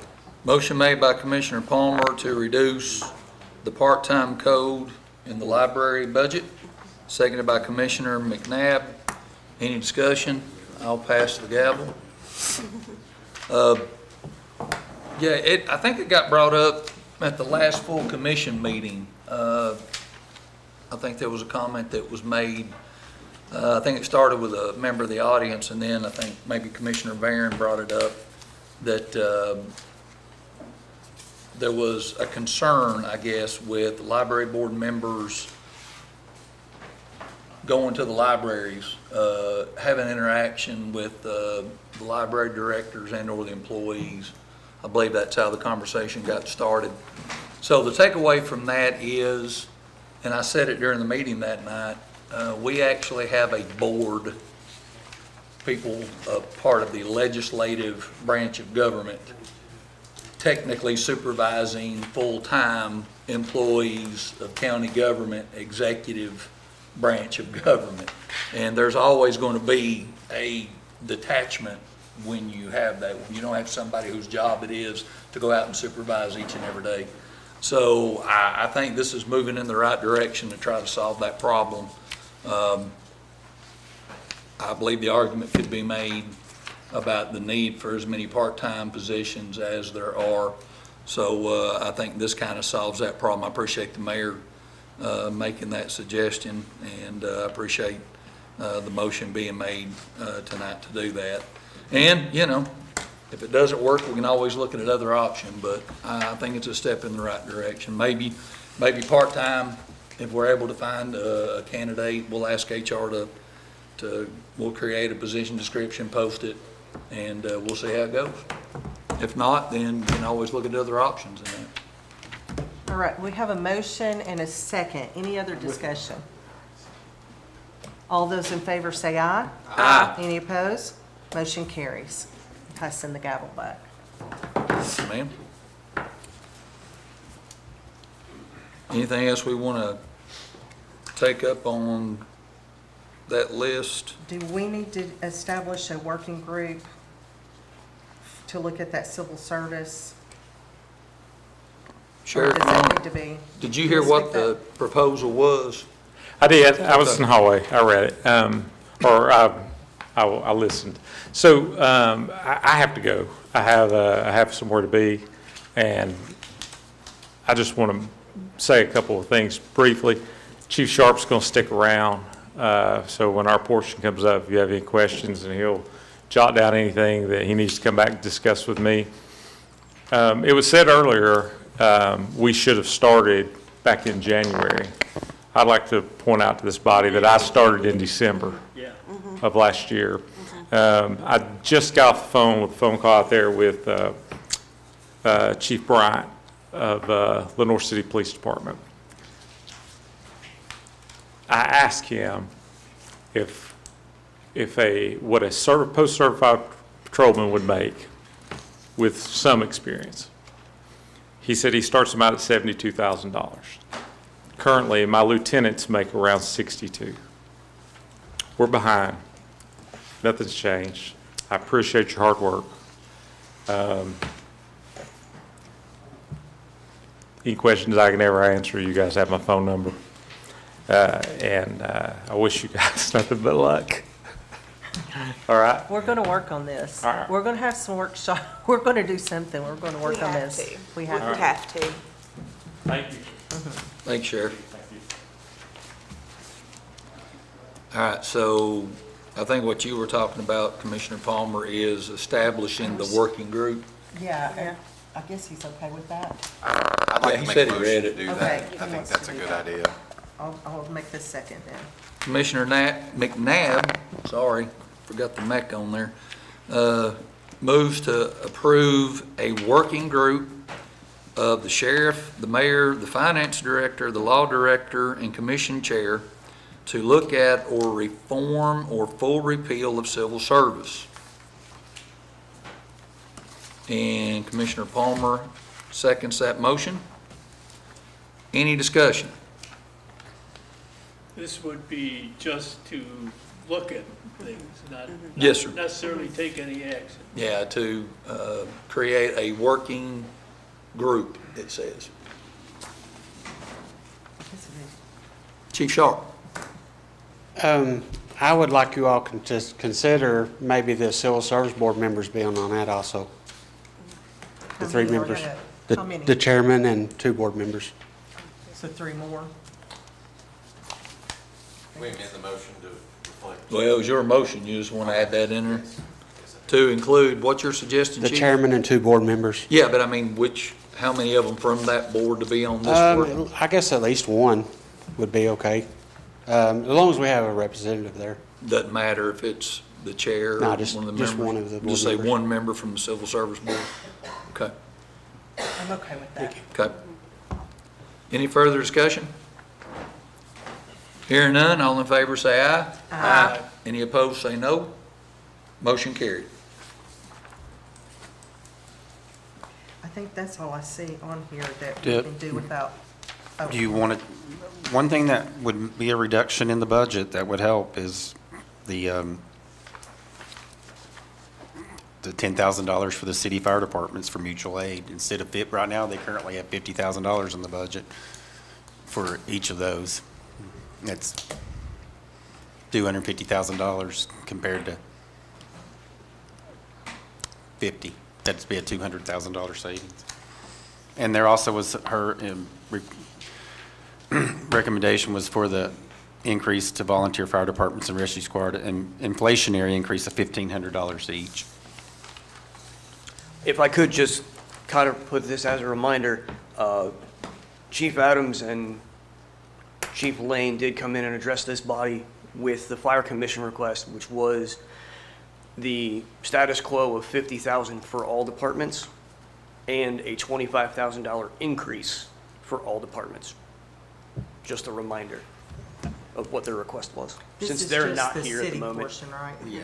And we also have, when we went to a 0 increase, we shot that down. So, I mean, basically, we just increased that to 50 last year, so I Yeah, think that's a no, lot of I ask. understand that. It was. That's this more is- than a fire truck, and we were just doing a half a fire truck a year. I mean, we're getting to where we're almost committing, we might as well just buy another fire truck. Yeah, nobody was able to be here from commission, so they asked if I would just speak on their behalf. Not coming from EMA, I just hold their funds. So the budget request that I put in does have the 50,000 for the volunteers and the 50,000 for the municipal. So if you pass a no increase, Robbie, correct me if I'm wrong, that would be that request. That is in the current budget, yeah. Yeah. Her request or proposal was to reduce the cities to 10. Oh. Yeah, From okay, 50 to 10. just for clarification I got on you. what that request was It wasn't versus in what the addition to budget that 10. I No, submitted. to Yes. reduce the cities to 10,000 each for mutual aid response, and then give the volunteers, fire departments, another $1,500 for inflation. Right. And my request, which had their initial 50,000 for each department, was submitted before Fire Commission made their request for the additional 25,000. So my budget does not reflect that request. Just for transparency and clarity. Thank you. Yes. So, Mr. Chairman, I guess you're looking for a motion for the inflationary increase to the volunteer fire department and to allocate the 10,000 to the city fire department? Is that what we're talking about? If that's, I mean, that's your all's decision, if you think that's a good idea or not. That was the mayor's proposal. Right. I think it's a good idea personally, but that's just, I don't vote, so.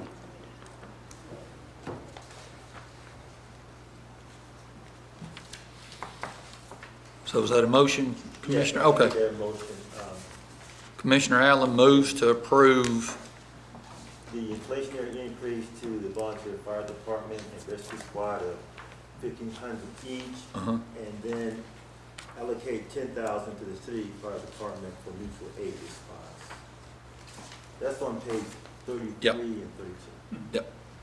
Do we have a second? I'll second. Second by Commissioner Smallridge. Any discussion? I do. Commissioner Palmer. I cannot support this because the city of Clinton responds to a lot of calls. I don't know what that exact number, I did have it from Chief Little, and, you know, I do think that they should be compensated for their mutual aid. However, I don't know that should be $50,000 because we don't have an MOU between the cities and us. We don't know. We don't have any information. So I cannot vote to cut funding to my city. I pay city taxes for fire. And so that fire department I'm paying for that, right? And so they are mutual aid out to the county. And there's just some things that we need to address with the volunteer fire department and the mutual aid. I don't know what those numbers are. There's some things that were covered in the study, the CIT study, that have not been addressed yet. I'd like to see that be addressed and have a little bit more information, but I cannot vote against the city of Clinton not receiving that money for mutual aid. And I think that's also for the city of Oak Ridge. The city of Oak Ridge gets that money as well. Yeah, just to clarify, when they say municipality, it's everything that's in the incorporated section, so that would be City of Oak Ridge, City of Clinton, City of Norris, City of Rocky Top, and Oliver Springs. And again, I don't know that it needs to be 50,000. I really don't know that it needs to be that much. We need more information. We need to know how many times the municipalities are responding out into the county. We need to, like you said, we're funding these volunteer fire departments. I don't know. I can't vote for this at this time. I don't have enough information. And unfortunately, I'm sorry. I don't have those numbers. That does come from the fire marshal's office, which unfortunately he had to leave for another commitment. But I definitely would agree that those numbers need to be presented before And there any needs kind to of a be cut an would be made. agreement. We don't I agree. ever have documentation. We need to have an agreement between the entities. I 100% agree. Go ahead. Okay, well, I was just gonna say, I mean, we agree probably $50,000 is a little more than, so, I mean, do we split the difference and do 25? And then if we get some numbers back and we determine, hey, we need to kick in some more, we could do that at a later date. Is that okay, Robbie, or? Yeah, I mean, you can amend the budget throughout the whole year. Okay. I mean, 50,000 is the first time we put that ever in the budget for the cities last year. We did give them some ARPA funds, which doesn't affect budget, obviously, but last year's 50,000 was the first time that we have done that for the cities as well. And I agree, that may be too much. We don't know. We just don't have the Yeah, I don't information. have that information. Yeah, just so we're clear, so the $1,500 inflationary offset, that's in lieu of the $50,000 request? No, that's additional, like, it would be 51.5 now. 51.5. If that passed, but. To the volunteer fire departments, but it would be cutting mutual aid to the cities, basically, is my understanding. You don't have to do anything and leave it like it is. I'm just asking what the motion is. Yeah, that was the motion to cut to 10 for the city, sorry, and 1,500 additional.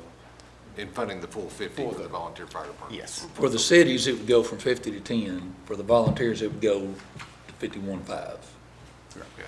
And last year, was it 25 that they got? No, 50. 50, Yeah. okay. We increased it last year from 27.5 to 50 for the first, we did inflation from, it had been 27.5 for a number of years, so the mayor did a formula to for each of the years, what the inflation would have been, and it came to 50,000.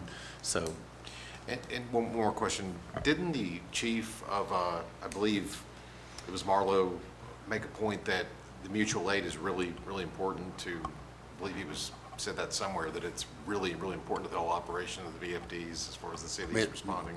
very important for the volunteer fire Yeah. departments, I would say. Absolutely, especially during daytime responses. You know, volunteers generally will have, you know, day shift, full-time jobs, so response is limited during the day. It's primarily coming from the municipalities, Yeah. their mutual aid. Did get a text from Chief Adams. In addition to the responses, the city of Clinton and Oak Ridge have donated multiple trucks that value over hundreds of $1,000s. Last year alone, Marlowe received a truck from Clinton that is valued at $250,000. So it sounds like he thinks this is a bad idea. I would venture to assume that the fire commission would not support that $10,000, or the reduction to $10,000. Is I think Marlowe Commissioner- not the fire department, the volunteer fire department that he works at? Yes, That's what, yeah. Can you ask him right now, what does he think about this? he's watching online. Yeah, I'm just the messenger. I think Commissioner Palmer has some good points as far as just needing more information on this. So I'd like to make an amendment that we don't change anything. Leave it like it is. What was your amendment? To leave it like we have it in the budget now. So Commissioner Palmer moves to amend the motion for approval to, there is no approval. It's in the budget currently like it was last year, so it would be no change to the budget. Yeah. Okay, So we don't really need, well, we can But just you have vote to on shoot- this you and have a vote no. If we voted it down, that'd be just the same thing. Yeah. Any further discussion? So we're voting on whether or not to approve this at this point, or do we want to Oh, I go need a ahead and second on her get a amendment. second on her Yeah, amendment? If somebody, yeah, Do we have a second on her amendment? leave it like it is. Well, I second that. Second the amendment. Any discussion on the amendment? So the amendment is to leave it like it is. Correct. And if that passes, you don't have to do The, the motion. on the motion as amended, yep, a yes vote is to leave it to the vote. correct. Okay. Any discussion? All in favor say aye. Aye. Any opposed say no. Motion carried. Now voting on the motion as amended, which would leave it the way it is. Any further discussion?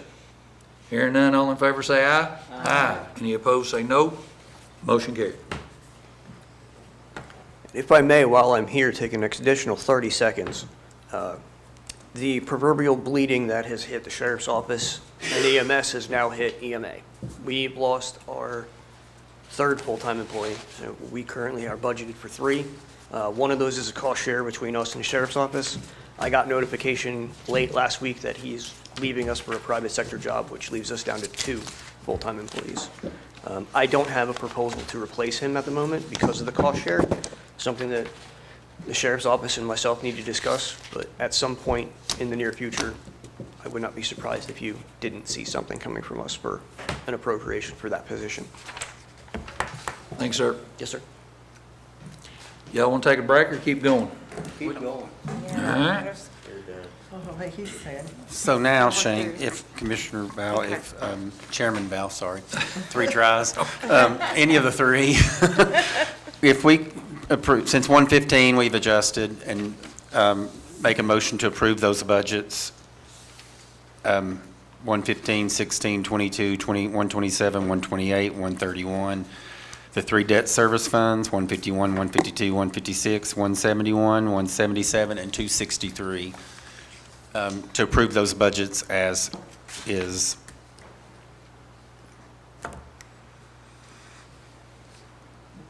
I mean, that has to be part of the budget process eventually. Commissioner White moves to approve. Do we have a second? Second. Second by Commissioner Allen. Any discussion?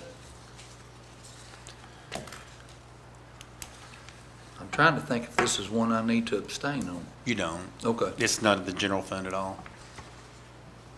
Hearing none, all in favor say aye. Aye. Any opposed say no. Motion carried. Anything else to come before the committee? No new business? because we handled the soil conservation. Any unfinished business? Just a comment, Randy, can we have an update on this chart on page, that you did on page 37? I Yes. know you can't do it tonight, but, Well, we can. We have a running total here right now. It's, do you? 100, we're right now at $1,215,624 deficit with a 3% approval, 3% raise for the general fund. Where are we at again? 1.2 million, basically. So we have got to have conversations in the upcoming year Yes. about revenue? Yeah. Okay. And what I'm going to do is get the public notice in the paper. It probably will be August budget. We'll have the public hearing. That doesn't mean we can't change the budget after that, because it can be, but, and take it to commission for approval in August. And that'll get us to the deadline? I'll get it done, yeah. Can we call a special meeting? We could. We could have a special meeting in August. Just because I believe that the budget hearing, or the budget meeting falls on August 6th. Okay. Is that the day, the election day? Yeah. We can also change that budget date if we want for August, since there's not a calendar yet as well. It might be a good idea for you guys that run. I would like to change it. You're right, it does. Yeah. I didn't realize that, The but- monthly budget committee meeting is on August 6th, that is correct. I mean, we can go to Big Monday and have it all on the operations and everything else. You know, the same. When would you want to change it to? in I mean, we August? can do it on Monday. I don't know if that's too many meetings for nobody on this committee is on operations, but we would have to meet. We could also do it on I don't know if you would want to meet before the election. I sort of said we could do it a Tuesday of that week. I mean, I'm okay doing it. Okay. That's what Yeah. I was thinking Yeah. too. See, the only problem is, We've got the heavy lifting done, though. yeah, but the budget agenda deadline for commission is Wednesday, so I have to have minutes to the commission Yeah, secretary you by can't Wednesday. move it to the following after- week. So I can't really do anything past Monday. Can That we- pushes us to, Right, can we not back it up? Do we have time to back it up to the last week of July? well, it has to be in August, I think. Oh, it has to be in August? Well, If we did a special meeting. we could do that. What So am do I- a special Are meeting you- instead of an August budget? Is that what you're suggesting? We can do budget amendments then. I mean, we still don't, I mean, we're gonna have very few budget amendments because there's no budget to Right. amend. Right. Just, Right. so we could do the,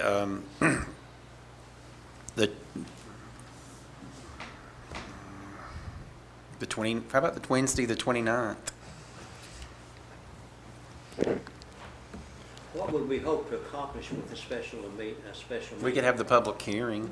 Yeah, the public hearing and Is that what we're talking about, the public hearing? yeah. But we still would not be able to approve it till August budget commission meeting. Yeah. So it really, It really doesn't buy us anything then, it buys us any time. not much, no. Okay. It doesn't, I mean, I'd say we shoot for the 10th, maybe if we had to meet in 118A or something, we could, Okay. for the budget meeting. the August 10th 10? At 4 o'clock. We won't have a finance meeting that month because we're having one this month, which I have to send the agenda out tomorrow, but we could meet the 10th at 4, I believe. Do you need a motion for that? Yes, I would. I make a motion, we do that. Okay. I'll second it. Motion made by Commissioner McNabb to schedule a special called Budget Committee meeting for Monday, August 10 at 4 o'clock in room 118. Yeah, is it gonna be our regular? It'll just be a budget? regular budget Okay. meeting, even though Okay. it's a different date. I'll have Yeah. Annette put it on the calendar and Okay. notice it on the 10th instead of the, Okay. 6. and if we have to change spaces, are y'all okay with 118? I mean, I think we can do it in there. Yeah, yeah. A little cozy. We're Second. flexible. That's all right. Well, I'll stand in the hall. Second by Commissioner Vandegrift. Any discussion? Hearing none, all in favor say aye. Aye. Any opposed say no. Motion carried. And that will not be a public hearing? Yes. Yes, it will be a That will public. be a public hearing, okay. Typically, our Okay, what public time is hearings, we may have Four. guests, but we usually don't. My head hurts. Any further business? Hearing none, we're adjourned. Yay. Yay. No.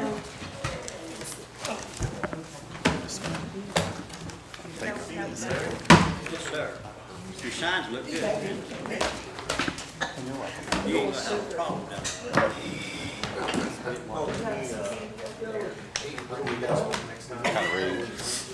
Well, I know that, but I mean, it's gotta be going good. I see a lot of your signs up there. Okay, just leave it up. Thank you. You can wear them. I can't even wear them. You sure? Well, thank you. I appreciate that. I had them, I used to get I've heard good things. office, she breaks hers all the time I lose them, so I just reach her to get where I think she has now. I appreciate it. Well, I'm in all the districts down there. And,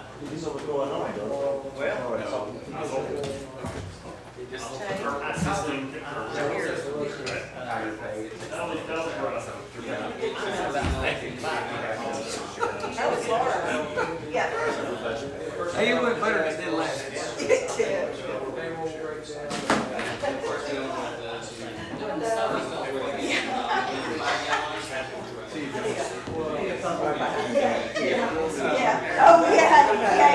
Yeah, so, yeah. Let's do the Sophie point.